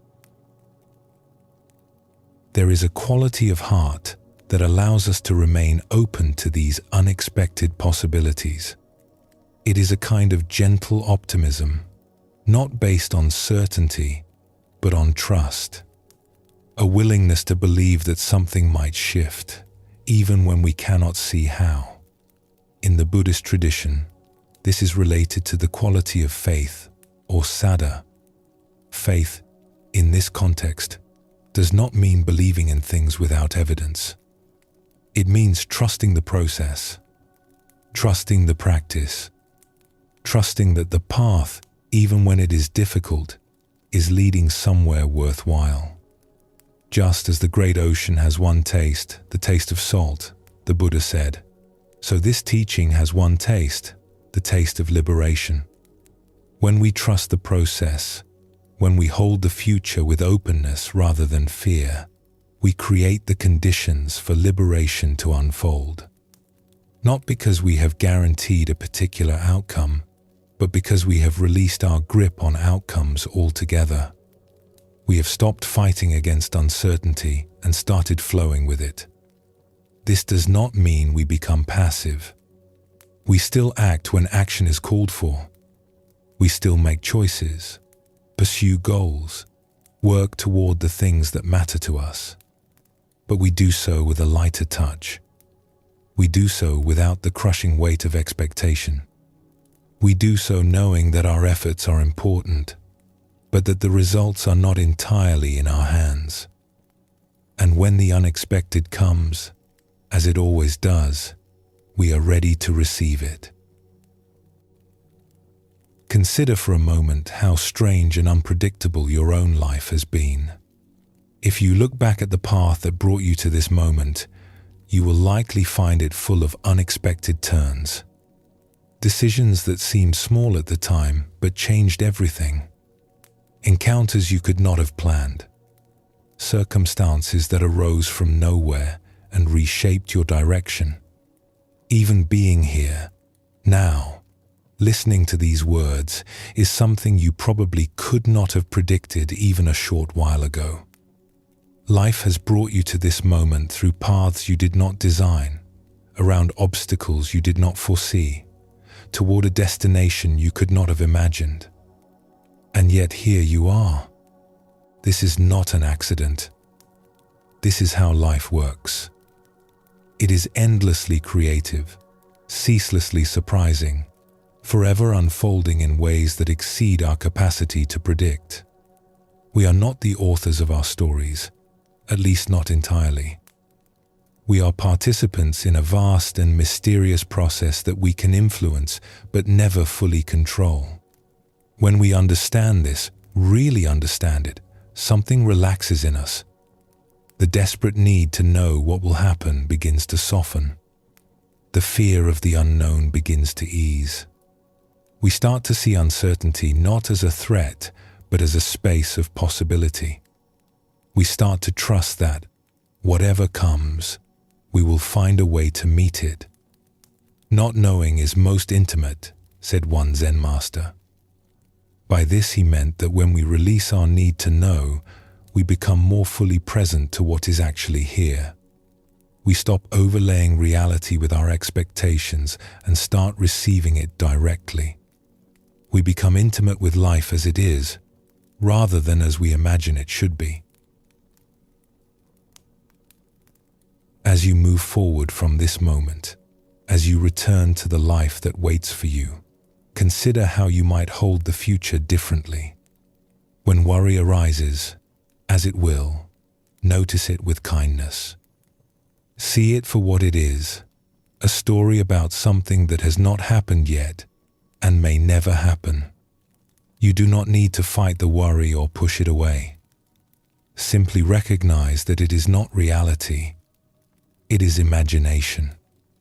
And imagination, for all its power, does not determine what will come. When fear of the unknown tightens around you, breathe. Remember that the unknown has always been with you. Your entire life has been a journey into territory you could not see. And you have made it this far. You have navigated countless unexpected turns. You will navigate whatever comes next as well. And when you look toward the future, let yourself hope. Not a desperate hope that clings to particular outcomes, but a gentle hope that remains open to possibility. Trust that the story is not finished. Trust that doors you cannot see may yet open. Trust that the same creative unfolding that has brought you this far will continue to carry you forward. The Buddha taught that the cause of suffering is clinging. When we cling to how we think things should be, we suffer when they are otherwise. But when we release our grip, when we hold life with open hands, we find that we can receive whatever comes with greater grace. The future is unknown. This is not a problem to be solved. It is simply the nature of time. Let it be so. Let the not knowing be a doorway rather than a wall. Let the uncertainty be a space of possibility rather than a prison of fear. Something will turn up. It always does. Perhaps not what you expected. Perhaps not what you hoped for. But something, and you will be there to meet it. Take a moment now to rest in the openness of not knowing. Feel the gentle uncertainty of the next breath before it arrives. Notice how it comes, unbidden, different from the last, carrying you forward into a moment you could not have predicted. This is how life moves, breath by breath, moment by moment, into the beautiful unknown. Rest here, in this openness, for as long as you wish. And when you are ready, we will continue together.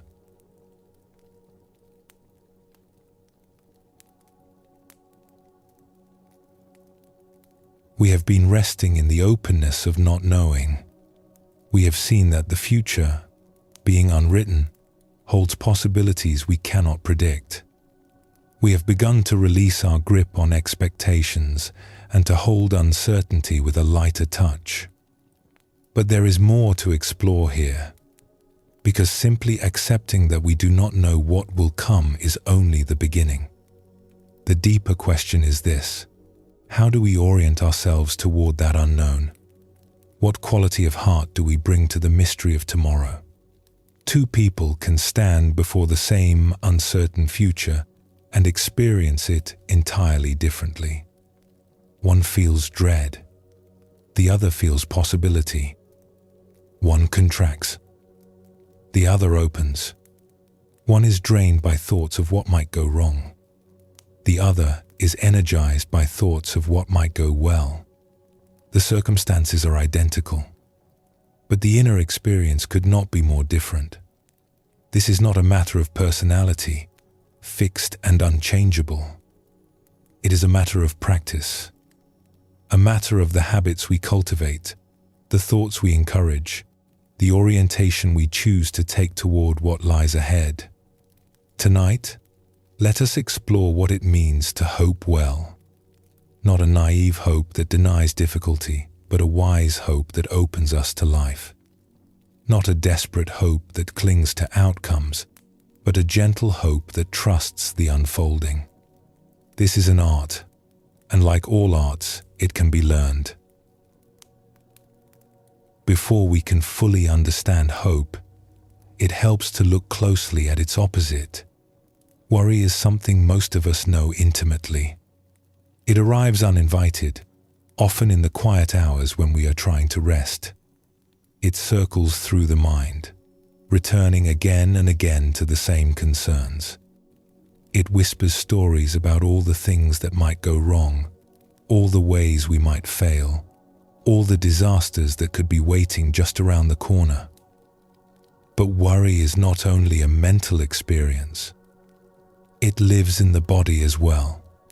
Notice, if you will, what happens in your physical form when worry takes hold. The shoulders tighten, the jaw clenches, the breath becomes shallow, caught high in the chest. The belly hardens, the whole body contracts, as if bracing for impact, as if preparing to receive a blow. This is the posture of fear. And when we spend hours, days, years in this posture, it takes a tremendous toll. Energy that could be used for living is instead consumed by the work of holding ourselves tight. Joy that could be felt is blocked by the armor we have built around our hearts. Presence that could be available is stolen by the endless rehearsal of imagined futures. The Buddha spoke of the 5 hindrances, states of mind that obstruct clarity and peace. Among these is restlessness and worry, which he described as a kind of agitation that prevents the mind from settling into stillness. When worry has hold of us, we cannot be truly present. We cannot see clearly. We cannot rest. The mind is restless, turbulent, strong, and unyielding, says an ancient text. I consider it as difficult to control as the wind. And yet, difficult as it may be, the mind can be trained. The patterns of worry, deeply ingrained though they are, can be softened. New patterns can be established. The orientation toward the future can shift. This is the promise of practice. Before we explore what hope truly is, let us be clear about what it is not. Hope is not denial. It does not pretend that difficulties do not exist or that everything will certainly turn out well. To hope is not to close our eyes to reality or to paint over the hard parts of life with false brightness. Such pretending is fragile. It collapses the moment reality asserts itself. Hope is also not attachment to a particular outcome. When we hope desperately for one specific thing, when we tie our well-being to whether or not that thing occurs, we have not found true hope. We have only found another form of clinging. And clinging, as the Buddha taught, leads inevitably to suffering. All conditioned things are impermanent, he said. When one sees this with wisdom, one is freed from suffering. Hope that is attached to conditions is not yet free. It rises and falls with circumstances. It celebrates when things go well and collapses when they do not. It is dependent on the world arranging itself according to our preferences, which the world is under no obligation to do. True hope is something different. It is an orientation, not an attachment. A stance, not a demand. A way of meeting the unknown that remains open regardless of what unfolds. What then is this deeper hope? It is, at its essence, a trust in life itself. A willingness to believe that even when we cannot see the way forward, a way exists.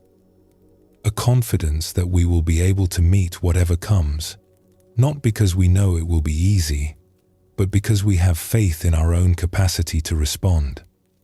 This kind of hope does not depend on circumstances. It is not based on evidence that everything will go well. It is, rather, a choice about how we wish to relate to uncertainty. It is saying, I do not know what will happen, and I choose to meet that not knowing with openness rather than fear. The Buddhist tradition speaks of this as a quality of faith, but faith understood in a particular way. Not belief without evidence, but trust in the path. Trust that the practice leads somewhere worthwhile. Trust that awareness and compassion, cultivated over time, create conditions for wisdom and peace. Just as a bird needs 2 wings to fly, one teacher explained, so the spiritual life needs both wisdom and faith. Wisdom sees clearly. Faith trusts the journey. When we cultivate this kind of hope, we are not pretending the future will be easy. We are simply choosing not to suffer in advance. We are choosing to remain open to possibility. We are choosing to bring a quality of warmth and trust to the unknown, rather than a quality of dread and resistance. The beautiful thing about hope is that it can be cultivated. It is not a fixed trait that some people have and others lack. It is a capacity that grows stronger with practice, like a muscle that develops through use. How do we practice hope? One way is simply to notice when worry arises and to gently redirect the mind. Not fighting the worry, not judging ourselves for having it, but simply recognizing it as one possible response to uncertainty and choosing a different response instead. When you notice the mind spinning stories about what might go wrong, you might pause and ask yourself, what might go right? What unexpected gifts might this situation contain? What doors might open that I cannot yet see? This is not about forcing positive thinking or suppressing genuine concerns. It is simply about balance. The mind, left to its own habits, tends to focus on threats. This was useful for our ancestors, who needed to be alert to dangers. But in the modern world, this bias toward threat creates suffering that is out of proportion to actual risk. By consciously turning our attention toward possibility, we restore balance. We remind ourselves that the future contains potential for good as well as for difficulty. We open ourselves to the full range of what might unfold. Another way to practice hope is through the body. Remember how worry creates contraction, tightening, shallow breath? We can reverse this pattern consciously. When you notice worry arising, try this. Soften your shoulders. Relax your jaw. Let your breath deepen, dropping down into your belly. Open your chest. Allow your body to take the posture not of one bracing for impact, but of one open to receive. The body and mind are intimately connected. When we shift the body toward openness, the mind tends to follow. When we physically embody hope, we create the conditions for hope to arise. There is a story about a person who learned these teachings early in life and carried them through many seasons of living.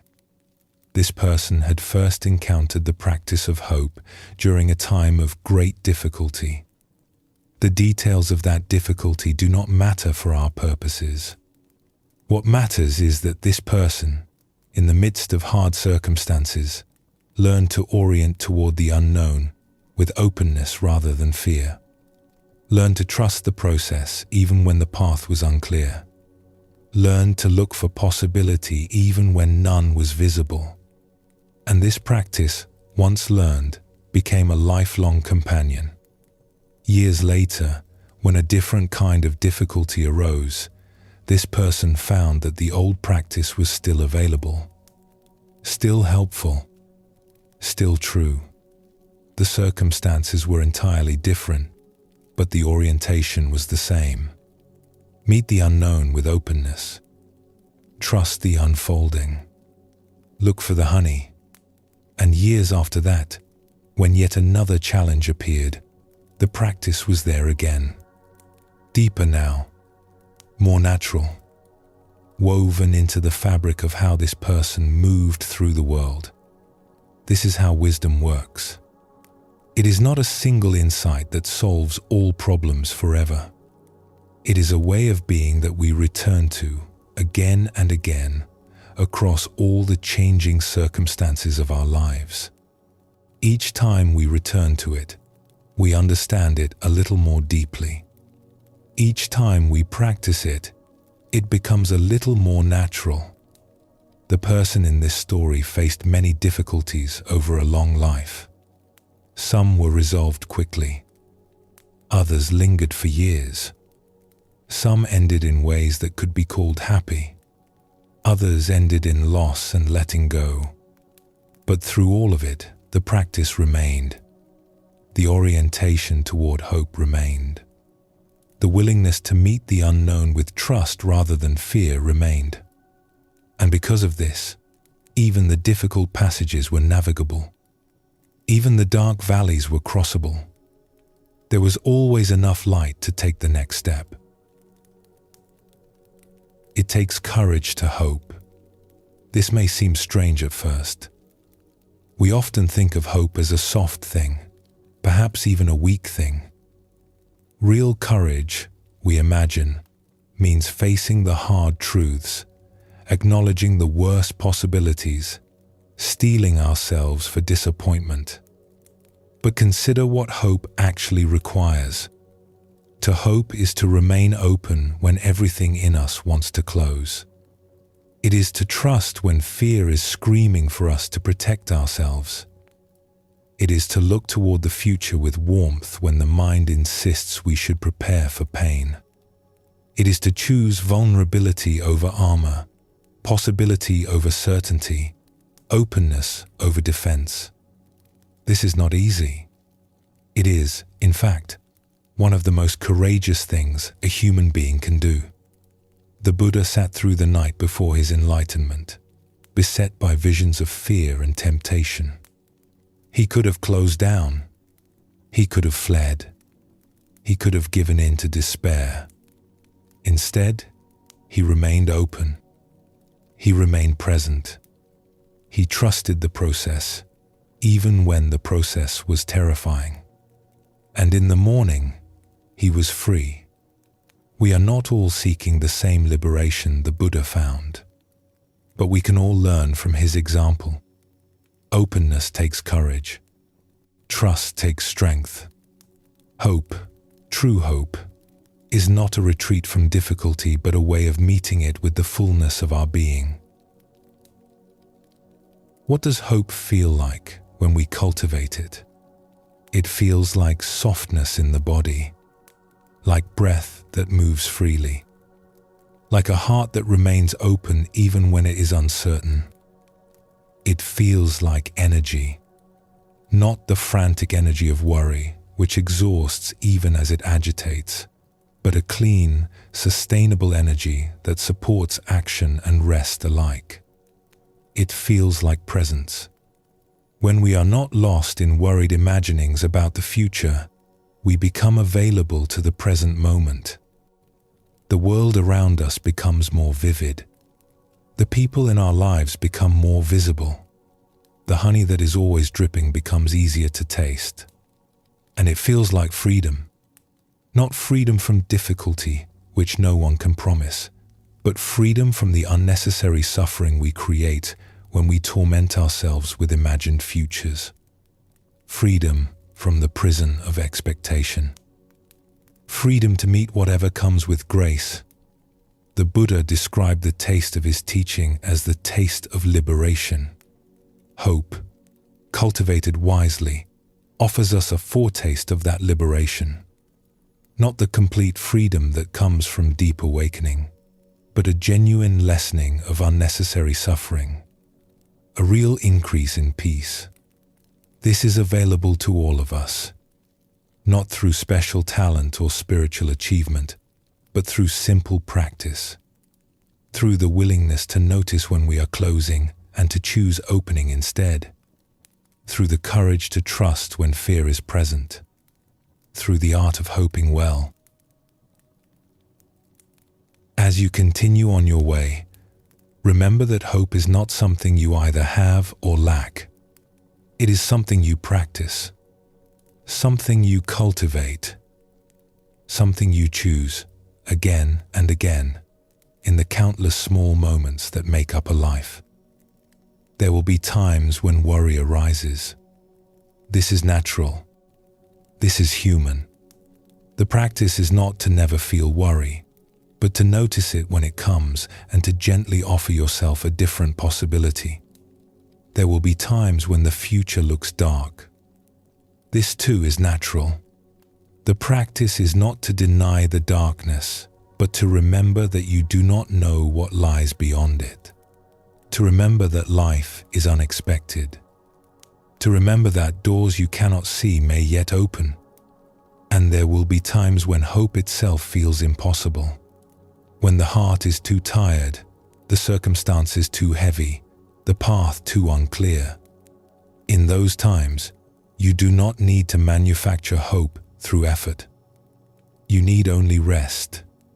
Rest and wait, and trust that the capacity for openness will return when you are ready. Because it will return. It always does. Hope is resilient. It survives the darkest passages. It waits for us in the quiet places, ready to rise again when we are ready to receive it. This is the art of hoping well. Not a technique to be mastered, but a way of being to be practiced. A lifelong companionship with trust. A gentle, courageous choice to remain open to what life might bring. Take a moment now to rest in the warmth of hope. Feel your body softening. Feel your breath deepening. Feel your heart opening, just a little, to the unknown that lies ahead. You do not know what will come, and that is all right. You can meet it. You have always met it, and you will meet it again with whatever grace you can muster, one moment at a time. Rest here in this openness. Let hope be your companion. When you are ready, we will continue together.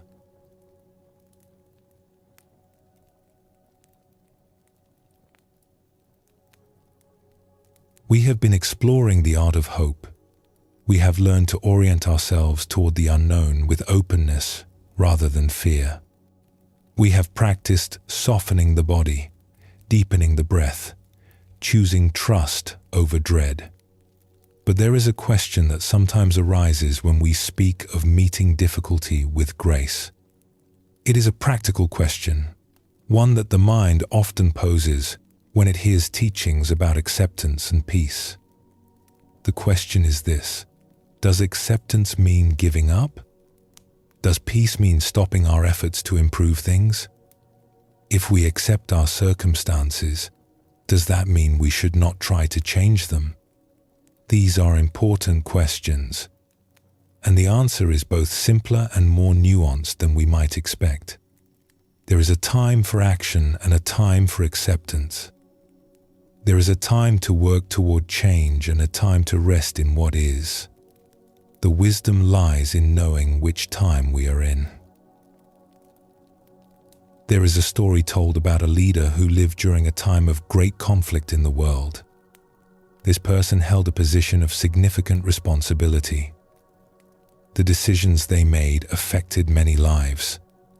The weight of their role was considerable, and the challenges they faced were complex and often seemed impossible to resolve. During one particularly difficult period, when tensions were high and events were unfolding rapidly in a troubled region of the world, a reporter came to interview this leader. The reporter asked the question that was on everyone's mind. "What is your view of the problem?" The leader paused for a moment, then replied with words that seemed, at first, almost incomprehensible. "There is no problem." The reporter was stunned. How could there be no problem? There was conflict. There was suffering. There was uncertainty and danger. People were struggling. The situation was clearly difficult. How could anyone, let alone someone in a position of responsibility, claim there was no problem? The leader smiled gently and explained. "A problem," they said, "is something with a solution. Where there is no solution, there can be no problem. There is only a situation." This insight, offered in a moment of great pressure, carries profound wisdom for all of us. We use the word problem freely in our daily lives. We speak of relationship problems, health problems, work problems, money problems. We treat the word as if it simply means difficulty or challenge or something I don't like. But the leader in our story was pointing to something more precise. When we identify something as a problem, we are implicitly saying that there is something to be done about it. A situation, by contrast, is simply a set of circumstances. It may be pleasant or unpleasant. It may be what we wanted or not what we wanted. But it does not necessarily have a solution. It may simply need to be lived with, accepted, allowed to be what it is. The confusion between these two categories causes immense suffering. When we treat a situation as if it were a problem, we exhaust ourselves trying to solve it. We pour energy into finding solutions that do not exist. We feel like failures when our efforts do not produce change. We add the suffering of frustration and inadequacy to whatever difficulty we were already facing. And when we treat a problem as if it were merely a situation, we give up too soon. We accept what could be changed. We resign ourselves to circumstances that could be improved. We miss opportunities for genuine resolution because we have decided, prematurely, that nothing can be done. The wisdom lies in learning to tell the difference. The Buddha offered a teaching that speaks directly to this question. He spoke of the two arrows. When something painful happens to us, he said, it is like being struck by an arrow. This is the first arrow, the arrow of unavoidable suffering, a loss, an illness, a disappointment, a circumstance we did not choose and cannot change. This arrow strikes all human beings. It is part of the condition of being alive. But then, the Buddha observed, we often shoot ourselves with a second arrow. This is the arrow of resistance, of complaint, of insisting that things should be other than they are. This second arrow is optional. It is something we add to our suffering through our own reaction. When touched with a feeling of pain, the Buddha said, the ordinary person sorrows, grieves, and laments. They feel two pains, physical and mental. But the well-trained disciple, when touched with a feeling of pain, does not sorrow, grieve, or lament. They feel one pain only, physical, not mental. This teaching illuminates the distinction we are exploring. The first arrow is the situation. It is what has happened, what is real, what cannot be undone. The second arrow is what we add, which can be changed. We cannot always change our circumstances, but we can almost always change our relationship to them. How do we learn to tell the difference between what can be changed and what cannot? Between problems that have solutions and situations that require acceptance? The first step is to pause. When we encounter difficulty, the mind immediately begins to spin. It strategizes, worries, plans, resists. This activity can be useful, but it can also prevent us from seeing clearly. Before we can discern what to do, we must first be still enough to see what is actually here. The second step is to ask a simple question. Is there something I can do about this? Not, is there something I wish I could do? Or, is there something someone else could do? Or, is there something that should be done in an ideal world? But simply, is there something I, in my actual circumstances, with my actual resources, can do about this? If the answer is yes, then we have a problem. A problem in the good sense, the workable sense. Something to address. Something to give our energy to. Something that may yield to our efforts. If the answer is no, then we have a situation. Not a failure. Not a defeat. Simply a set of circumstances that, for now at least, cannot be changed by our action. A place where acceptance is the wisest response. There is a great freedom that comes when we recognize that something is a situation rather than a problem. So much of our suffering comes from trying to solve the unsolvable. From banging our heads against walls that will not move. From insisting that reality should be different than it is. This effort is exhausting. It consumes energy that could be used for other things. It keeps us in a state of constant struggle against what is. When we see clearly that something cannot be changed, at least not by us, at least not now, we can set down the burden of trying to change it. We can stop the fruitless effort. We can release the tension of resistance. This is not defeat. It is wisdom. The Serenity Prayer, cherished by many traditions, speaks to this. Grant me the serenity to accept the things I cannot change, the courage to change the things I can, and the wisdom to know the difference. The wisdom to know the difference.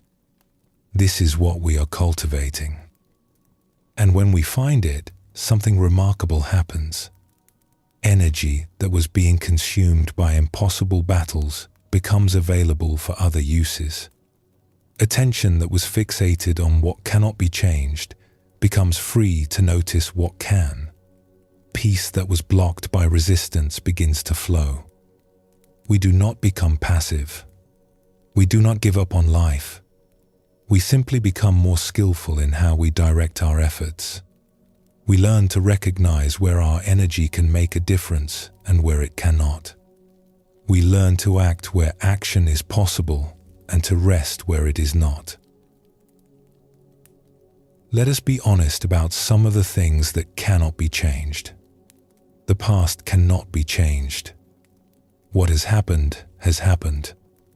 We can learn from it, we can make amends for it, we can allow it to transform us, but we cannot undo it. The energy we spend wishing the past were different is energy that cannot be used for the present. Other people, for the most part, cannot be changed by our will. We can influence, we can invite, we can model, we can communicate.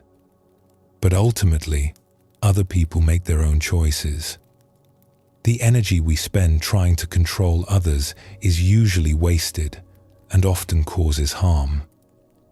The fundamental realities of existence cannot be changed. Bodies age. Things break. Relationships end. Life includes loss. No amount of resistance will alter these basic facts. The energy we spend fighting against the nature of existence is energy that could be used to live more fully within it. These are not problems. They are situations. They are the ground on which we stand, the context in which we live. When we accept them as such, we stop adding unnecessary suffering to the unavoidable difficulties of being human. And yet, let us also be clear about what can be changed. Our actions can be changed. Whatever we have done in the past, we can choose differently now. This moment, and every moment, offers a fresh opportunity to act with wisdom and kindness. Our responses can be changed. We may not control what happens to us, but we have significant influence over how we respond. The second arrow is in our hands. Our habits can be changed. The patterns of thought and behavior that shape our lives are not fixed. They were learned, and they can be unlearned. New patterns can be cultivated in their place. Our understanding can be changed. The way we see the world, the stories we tell ourselves, the beliefs we hold about what is possible, all of these can shift. And when they shift, everything shifts. These are problems in the best sense. Areas where our effort matters. Places where change is possible. Directions in which we can grow. The wisdom lies in focusing our energy here on what can actually change, rather than exhausting ourselves on what cannot. Perhaps the deepest wisdom is learning to hold both realities at once. Yes, there is much we cannot change.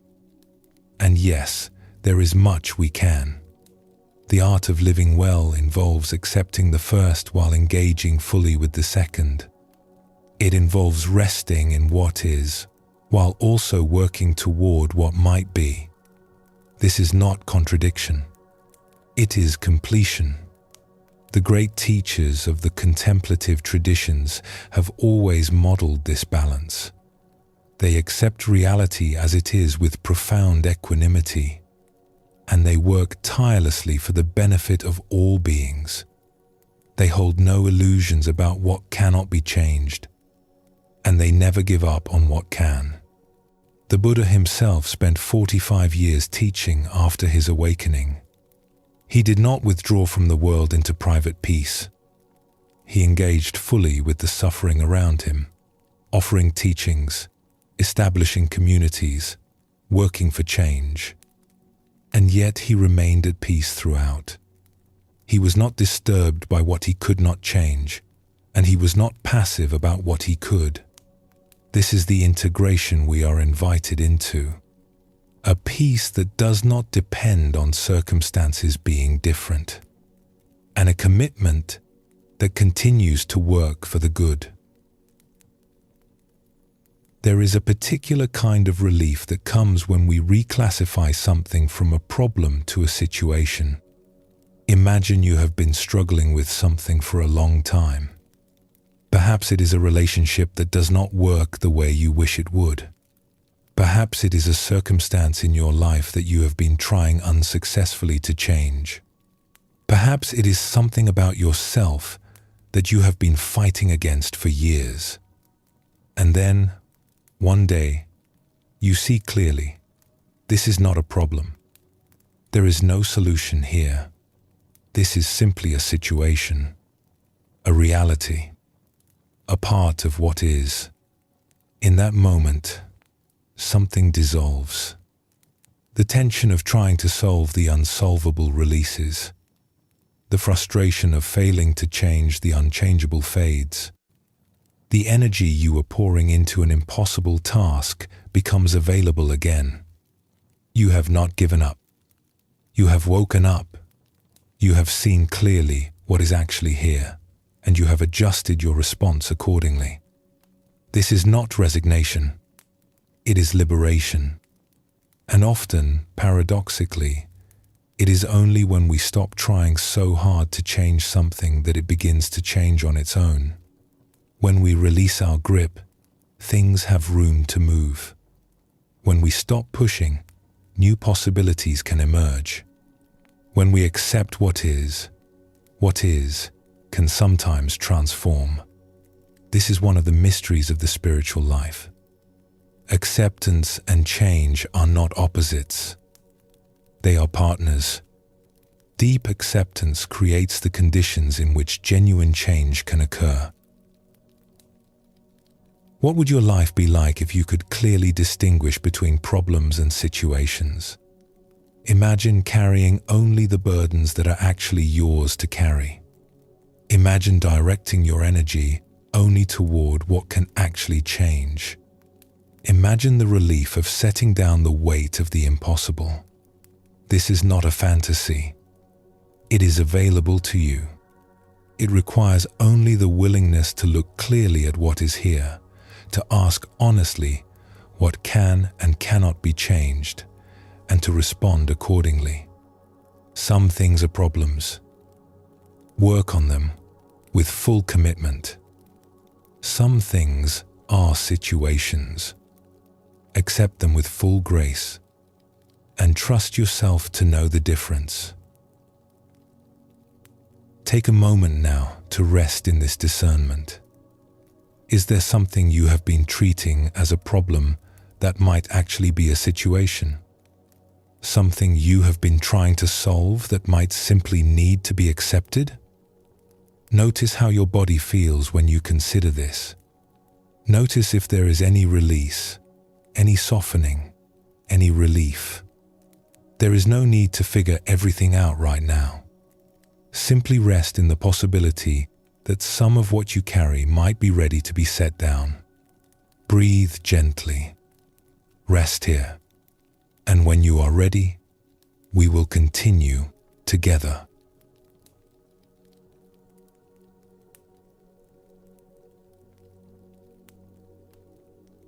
We have been learning to distinguish between what can be changed and what cannot. We have practiced directing our energy toward genuine problems while accepting the situations that simply are. We have discovered the freedom that comes from setting down impossible burdens. But there is another dimension to our relationship with difficulty that we have not yet fully explored. It is perhaps the most surprising teaching of all. What if difficulty is not only something to be endured? What if it is also something to be learned from? What if the hard times, the struggles, the seasons of challenge that we would never choose are actually among our greatest teachers? This is not a comfortable idea. When we are in the midst of pain, the last thing we want to hear is that our suffering might have some purpose. And we must be careful here. It is not kind to tell someone in acute distress that their pain is a gift. That is a truth that can only be discovered from the inside, in one's own time, when one is ready. But for those who have come through difficulty, for those who can look back on hard times from a place of some distance and peace, there is often a recognition. The struggles shaped us. The challenges deepened us. The pain, as unwelcome as it was, taught us things we could not have learned any other way. Let us explore this possibility gently, not as a demand that we find silver linings in every cloud, but as an invitation to consider what our difficulties might have to teach us, if we are willing to learn. There is an image in the Buddhist tradition that speaks to this teaching. It is the image of the lotus flower. The lotus is a thing of extraordinary beauty. Its petals are delicate and pure, often white or pink, opening in perfect symmetry to receive the light. It has been revered across Asian cultures for thousands of years as a symbol of spiritual awakening, of purity, of the possibility of transcendence. But here is what makes the lotus truly remarkable. It grows in mud.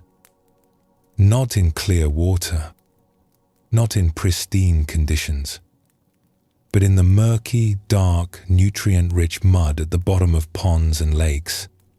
The lotus sends its roots deep into this mud, draws nourishment from it, and rises through the water to bloom in the open air.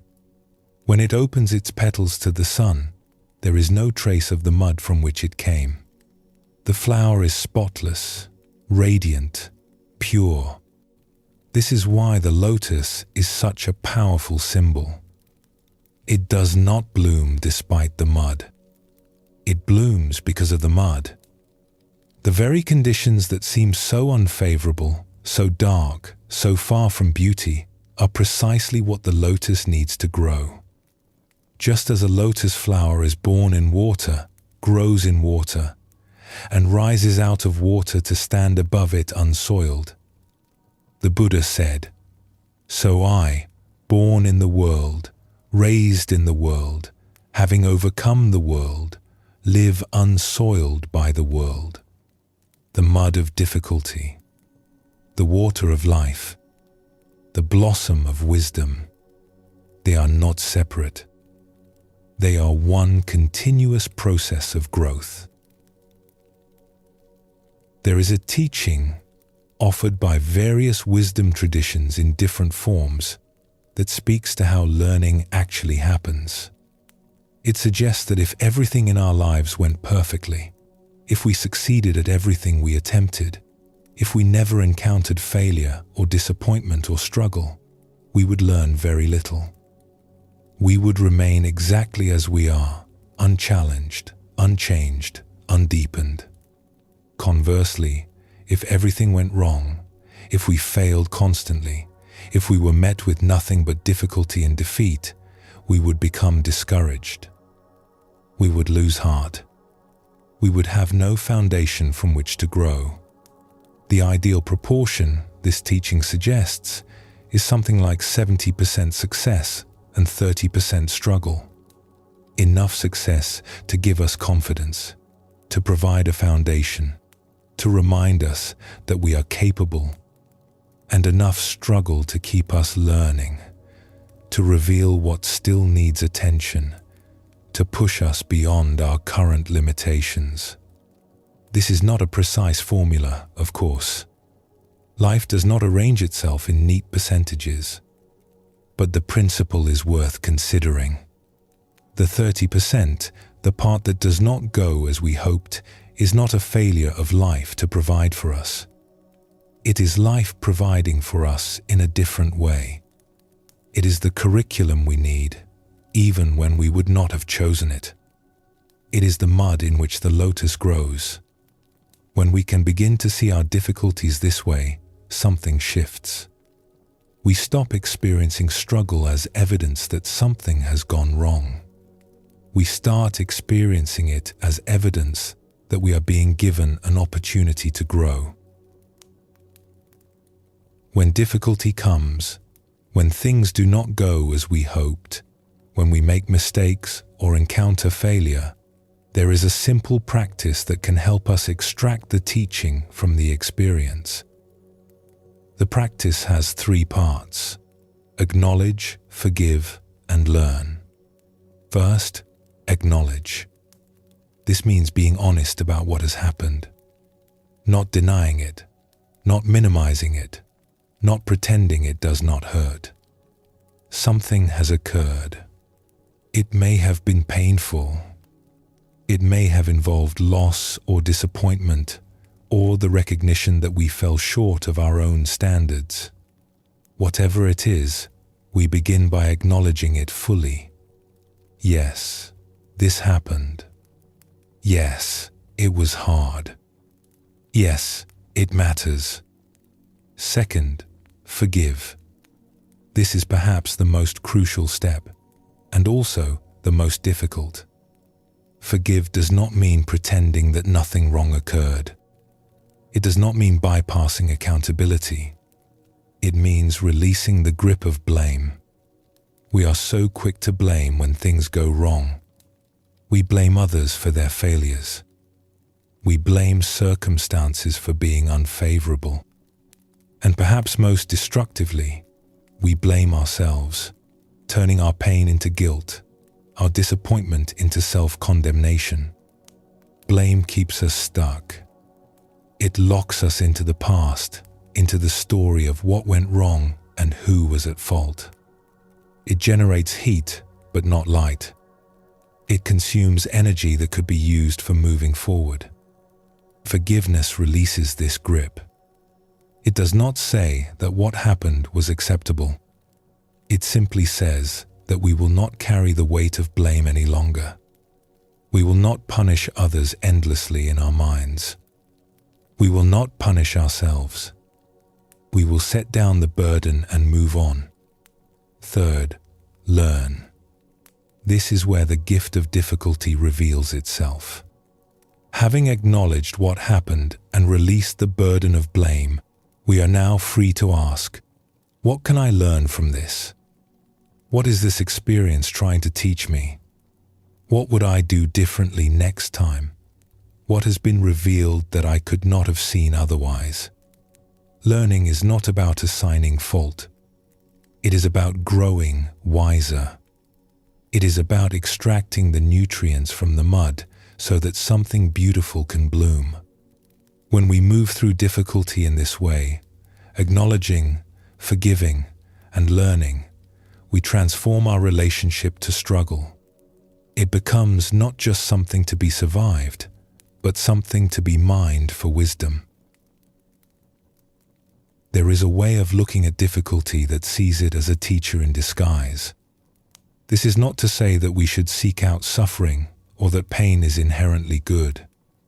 The Buddha was clear that suffering is to be understood and ultimately released, not celebrated or pursued.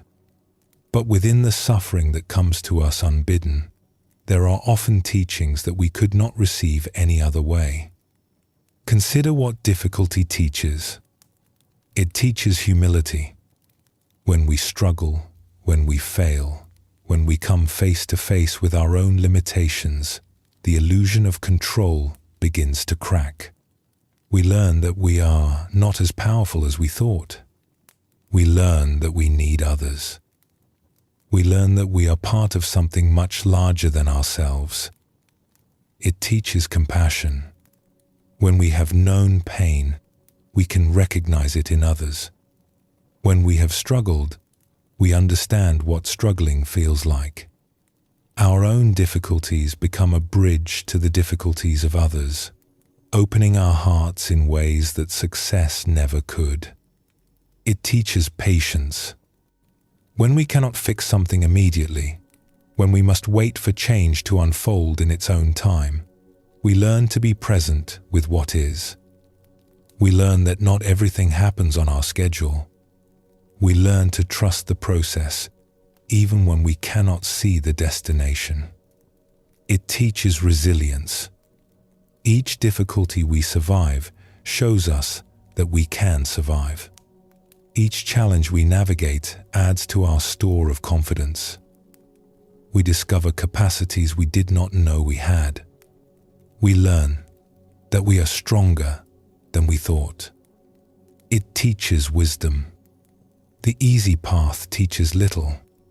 It is the hard path, the path that requires us to pay attention, to adapt, to grow, that deepens our understanding. Wisdom is not accumulated in comfort. It is forged in the fire of challenge. These are not small gifts. They are among the most valuable qualities a human being can possess, and they are often given to us through difficulty, by no other means. There is a beautiful verse often shared in times of hardship that says, "There is a crack in everything. That is how the light gets in." This image speaks to something true about the human experience. It is often through our cracks, our wounds, our places of vulnerability that something luminous enters. The person who has never been broken may remain forever closed. The person who has been cracked open has the possibility of receiving a deeper light. In the Japanese tradition, there is an art form called kintsugi. When a piece of pottery breaks, instead of discarding it or hiding the damage, the artisan repairs it with gold. The cracks become visible, even celebrated. The piece is not considered ruined by its breaking. It is considered made more beautiful, more valuable, more interesting. What if we could see ourselves this way? What if our cracks, our breaks, our places of wounding were not flaws to be hidden but seams of gold to be honored? This does not mean we should seek to be broken.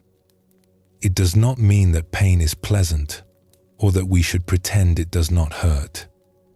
But it suggests that something precious can come through our wounded places, that our struggles can become sources of beauty and wisdom, that we are not diminished by our difficulties but can be, if we allow it, deepened by them.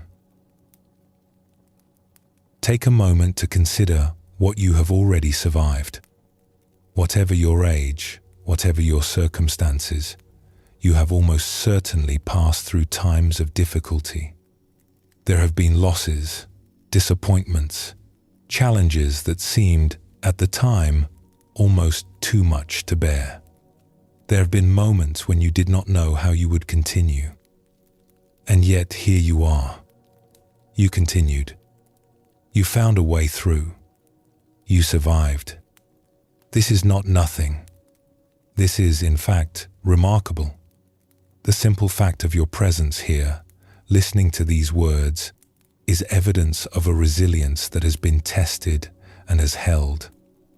What have those experiences taught you? What wisdom have you gained that you could not have gained any other way? What compassion has been opened in you through your own suffering? What humility, what patience, what strength? You may not feel particularly wise or compassionate or strong. We rarely see these qualities clearly in ourselves, but they are there, woven into you through all you have experienced. The mud has nourished the lotus. The cracks have let the light in. The gold is already filling your broken places, whether you can see it or not. There is a practice, cultivated by some practitioners, of welcoming difficulty when it arrives. This does not mean enjoying pain or seeking out suffering.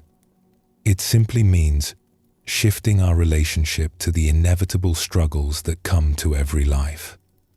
Instead of meeting difficulty with pure resistance, we might meet it with a kind of open curiosity. What have you come to teach me? We might ask. What am I being invited to learn? This is not easy. It is, in fact, one of the most advanced practices on the path. When we are in pain, our instinct is to resist, to fight, to push the pain away. Welcoming it requires a complete reversal of this instinct. but those who have cultivated this capacity report that it transforms their experience of difficulty. The suffering may still be present, but it is held differently. There is space around it. There is even, sometimes, a kind of gratitude for the teaching being offered. The Buddha himself practiced this. On the night of his awakening, when Mara, the tempter, arose to challenge him with fear and desire, the Buddha did not fight. He simply touched the earth and remained present. He met the challenge with awareness rather than resistance. And in that meeting, the challenge was transformed into liberation. We may not face such dramatic tests, but in our own small ways, each of us is given opportunities to meet difficulty with openness rather than resistance. Each time we do, we grow a little wiser, a little more free. Life is, in many ways, a school. We are all enrolled, whether we chose to be or not. And the curriculum is largely made up of experiences we would not have selected. This is not a punishment. It is simply how learning works. Growth happens at the edges of our comfort, not at the center. Wisdom is forged in the fire, not in the shade. The lessons we most need are often delivered in the packaging we least prefer. But we have a choice in how we meet this curriculum. We can resist it, resenting each difficult lesson, fighting against the process, wasting our energy on wishing things were otherwise. Or we can accept it, bringing to each experience a willingness to learn, an openness to growth, a trust that even the hard parts have something to offer. The second way is not easier in the short term. It requires letting go of our preferences, our expectations, our sense of how things should be. But in the long term, it leads to a very different kind of life. A life of deepening rather than hardening. A life of wisdom rather than bitterness. A life that becomes like the lotus, more beautiful for the mud it has grown through.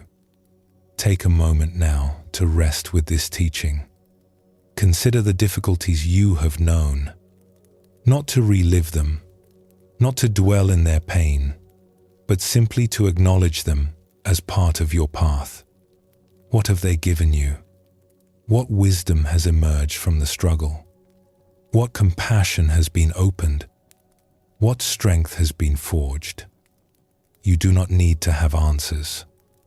Simply hold the questions gently and trust that the learning continues in its own time, in its own way. Breathe softly. Rest here. And when you are ready, we will continue together.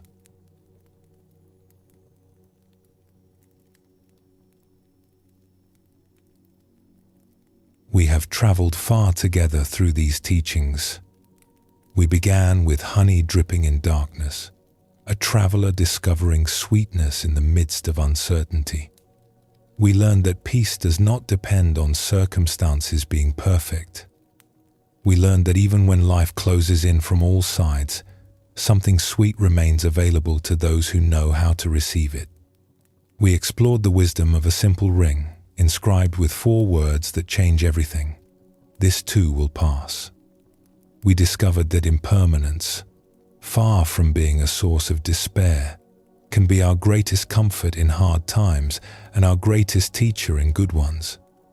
We sat with travelers surrounded in the wilderness, learning the courage of stillness, the wisdom of waiting, the patience to let situations change in their own time. We discovered that sometimes the most powerful thing we can do is nothing at all. We became vessels with openings at the bottom, learning to receive the sorrows of others without being weighed down, to offer presence without accumulating burden, to care deeply while remaining at peace. We released our grip on expectations and opened ourselves to the unexpected nature of life. We learned that the future is not written, that worry is optional, that hope is a practice we can cultivate. We distinguished between problems and situations, learning where to direct our energy and where to rest in acceptance. We discovered the freedom that comes from setting down impossible burdens. And we began to see difficulty itself as a teacher, the mud from which the lotus blooms, the curriculum through which wisdom is forged. These teachings are now part of you.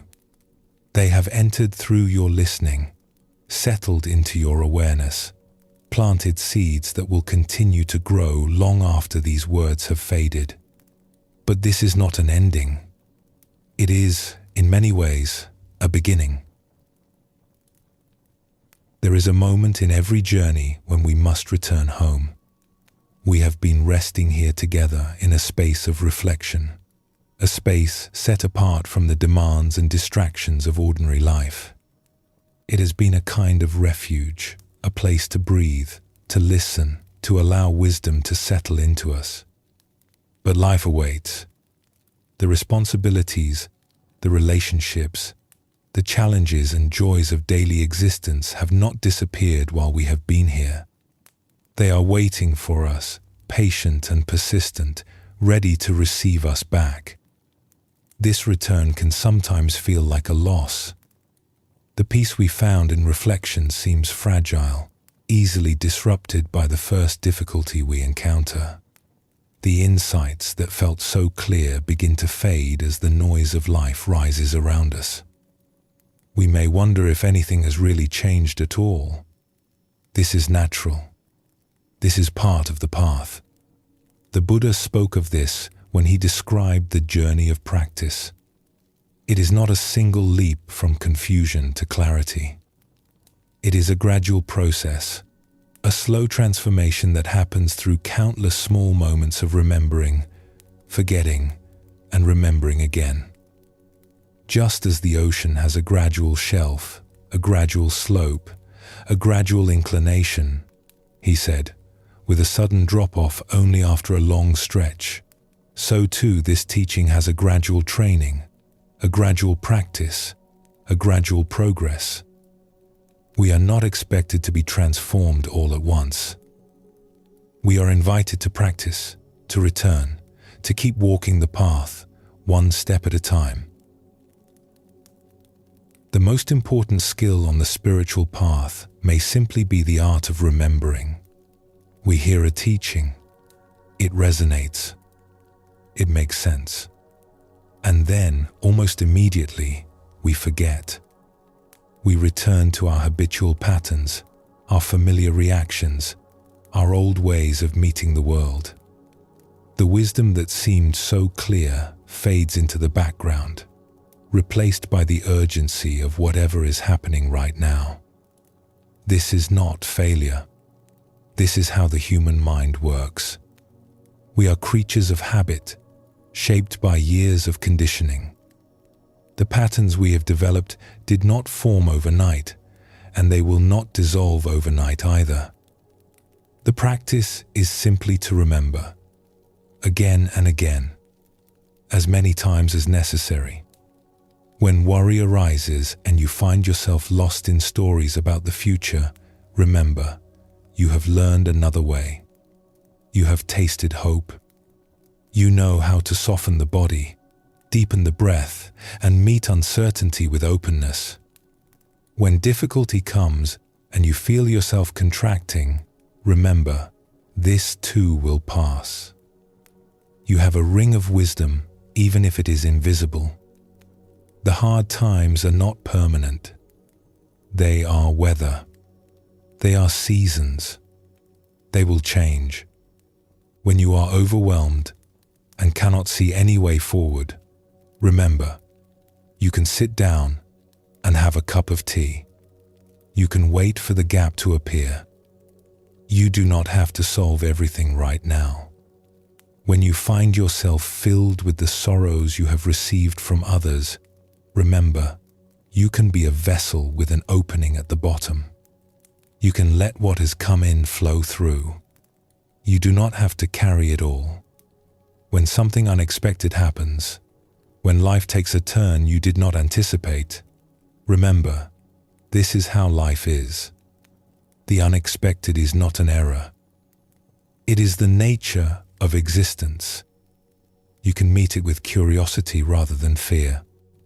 When you are struggling to change something that will not change, remember, perhaps it is not a problem. Perhaps it is a situation. Perhaps the freedom you seek lies not in solving but in accepting. And when difficulty has taught you something, when you look back and see how struggle has deepened you, remember, the lotus grows in mud. The cracks let the light in. Your wounds may become your greatest sources of wisdom. This remembering is the practice, not perfection, not constant clarity, just the willingness to return again and again to what you know to be true. As you continue on your path, please remember to be gentle with yourself. You will forget. You will fall back into old patterns. You will react in ways you wish you had not. You will have days when the teachings seem very far away, when peace feels impossible, when everything you have learned seems to have vanished. This is not failure. This is being human. The Buddha compared the spiritual path to the ocean. It is vast. It takes time to cross. There are storms and calms, progress and setbacks, times of clear sailing and times of being utterly lost. All of this is part of the journey. What matters is not that you never struggle. What matters is that you keep going, that you return to the practice when you have strayed, that you forgive yourself for forgetting and begin again with a willing heart. A jug fills drop by drop, the Buddha said. Each moment of practice, each time you remember, each small act of awareness adds something. It may not seem like much, but over time, drop by drop, the jug fills. Over time, the path is walked. Over time, transformation occurs. Be patient with yourself. Be kind to yourself. Treat yourself with the same compassion you would offer a dear friend who is struggling. You are doing the best you can. That is enough. You do not walk this path alone. Throughout history, countless beings have traveled this same road. They have faced the same struggles, asked the same questions, sought the same peace. Some of them left teachings that have been passed down through generations, wisdom that we have been exploring together in these hours. Others walked quietly, leaving no record, but contributing to the great river of practice that flows through time. You are part of this river. When you practice, when you remember, when you choose awareness over habit, you are joining a lineage that stretches back thousands of years and forward into generations yet to come. You are not alone, and in your own life, there may be others who walk alongside you. Friends who share your interest in these teachings. Family members who support your growth. Teachers, whether in person or through books and recordings, who offer guidance along the way. Treasure these companions. The path is easier when we walk it together. The forgetting is less complete when others help us remember. The practice deepens when it is shared. The Buddha established a community, a sangha, for exactly this reason. He knew that awakening is not a solitary achievement. It happens in relationship, in the mutual support of those who are walking the same direction. You may not have a formal community, but you have this, the connection we have shared through these words, the knowing that others are listening to these same teachings, the invisible web of practice that links all who seek wisdom and peace. You are part of something larger than yourself. Let that be a comfort on the days when the path feels lonely. The words we have shared will remain available to you. In times of struggle, you might return to the story of the traveler and the honey. Let it remind you that sweetness is always present, waiting to be tasted. In times of change, you might return to the wisdom of the ring. Let it remind you that nothing lasts forever, neither the difficult nor the beautiful. In times of overwhelm, you might return to the story of the tea. Let it remind you that stillness is sometimes the bravest response, and that gaps appear for those who know how to wait. In times of compassion fatigue, you might return to the teaching of the open vessel. Let it remind you that you can care without carrying, receive without retaining, help without depleting yourself. In times of worry, you might return to the art of hoping well. Let it remind you that you have a choice in how you meet the unknown. In times of frustration, you might return to the distinction between problems and situations. Let it remind you to direct your energy wisely. And in times of growth, you might return to the teaching of the lotus. Let it remind you that difficulty is not your enemy. It is, in its own strange way, your ally. These teachings are yours now. They live in you. They will arise when you need them, often unbidden, surfacing at just the right moment to offer the guidance you seek. Trust this. Trust yourself. Trust the practice. In one sense, the spiritual path has a destination. The Buddha spoke of Nibbana, the complete liberation from suffering, the unconditioned peace that lies beyond all the changing conditions of existence. This is the ultimate goal, the far shore toward which all practice points. But in another sense, the path has no end. It is not a journey from here to there, but a way of being here more fully. It is not something we complete, but something we practice endlessly in each new moment that arises. Every moment offers an opportunity to practice. Every breath is a chance to return to presence. Every difficulty is an invitation to remember what we know. Every joy is a chance to taste the honey. There is no arriving, not really. There is only the walking, the placing of one foot in front of the other, the returning again and again to awareness, the gradual, patient, drop-by-drop filling of the jug. This may sound daunting. An endless path, a practice that never completes. But there is another way to see it. It means that wherever you are on the path. It means that whatever has happened, you can begin again. It means that no mistake is final, no wandering is permanent, no forgetting lasts forever. The path is always here, waiting for you to return. And each time you return, you are a little different, a little wiser, a little more at peace. The path may be endless, but you are not the same person who began walking it. You are changing, growing, deepening, even when you cannot see it. The drops are filling the jug. The lotus is rising through the water.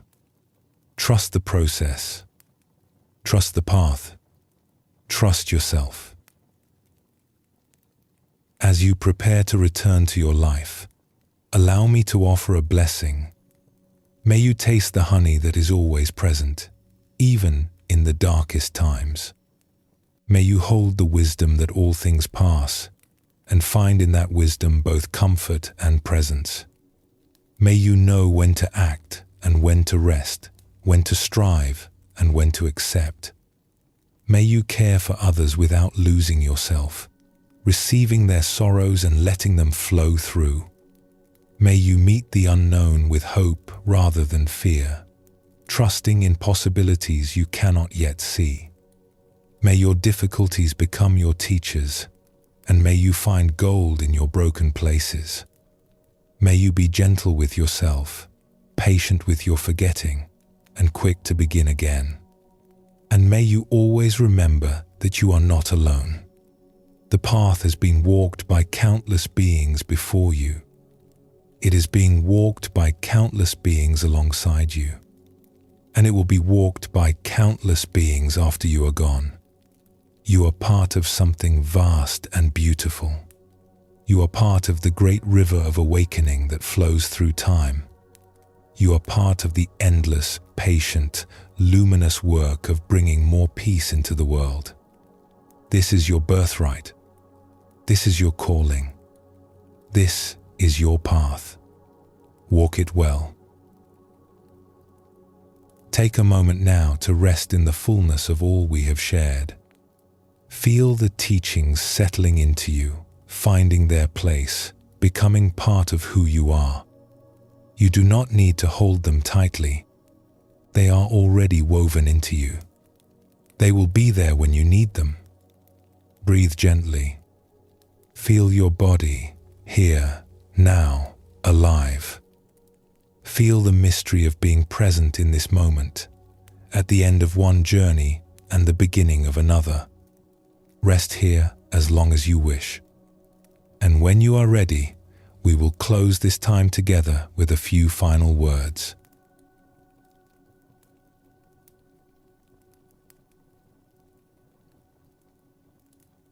And so our journey together comes to a close. We have traveled through ancient stories and timeless wisdom. We have learned that peace does not depend on the absence of difficulty, but on the presence of awareness. We have discovered that even in the darkest well, honey drips for those who remember to taste it. These teachings are simple. They have always been simple. The Buddha did not offer complicated philosophies or elaborate techniques. He offered a path, a way of being with life as it actually is, a way of meeting each moment, whether joyful or sorrowful, with presence and grace. You have everything you need. The wisdom is already within you. These words have simply been a reminder of what you already know, a gentle clearing of the dust that sometimes gathers on the mirror of the heart.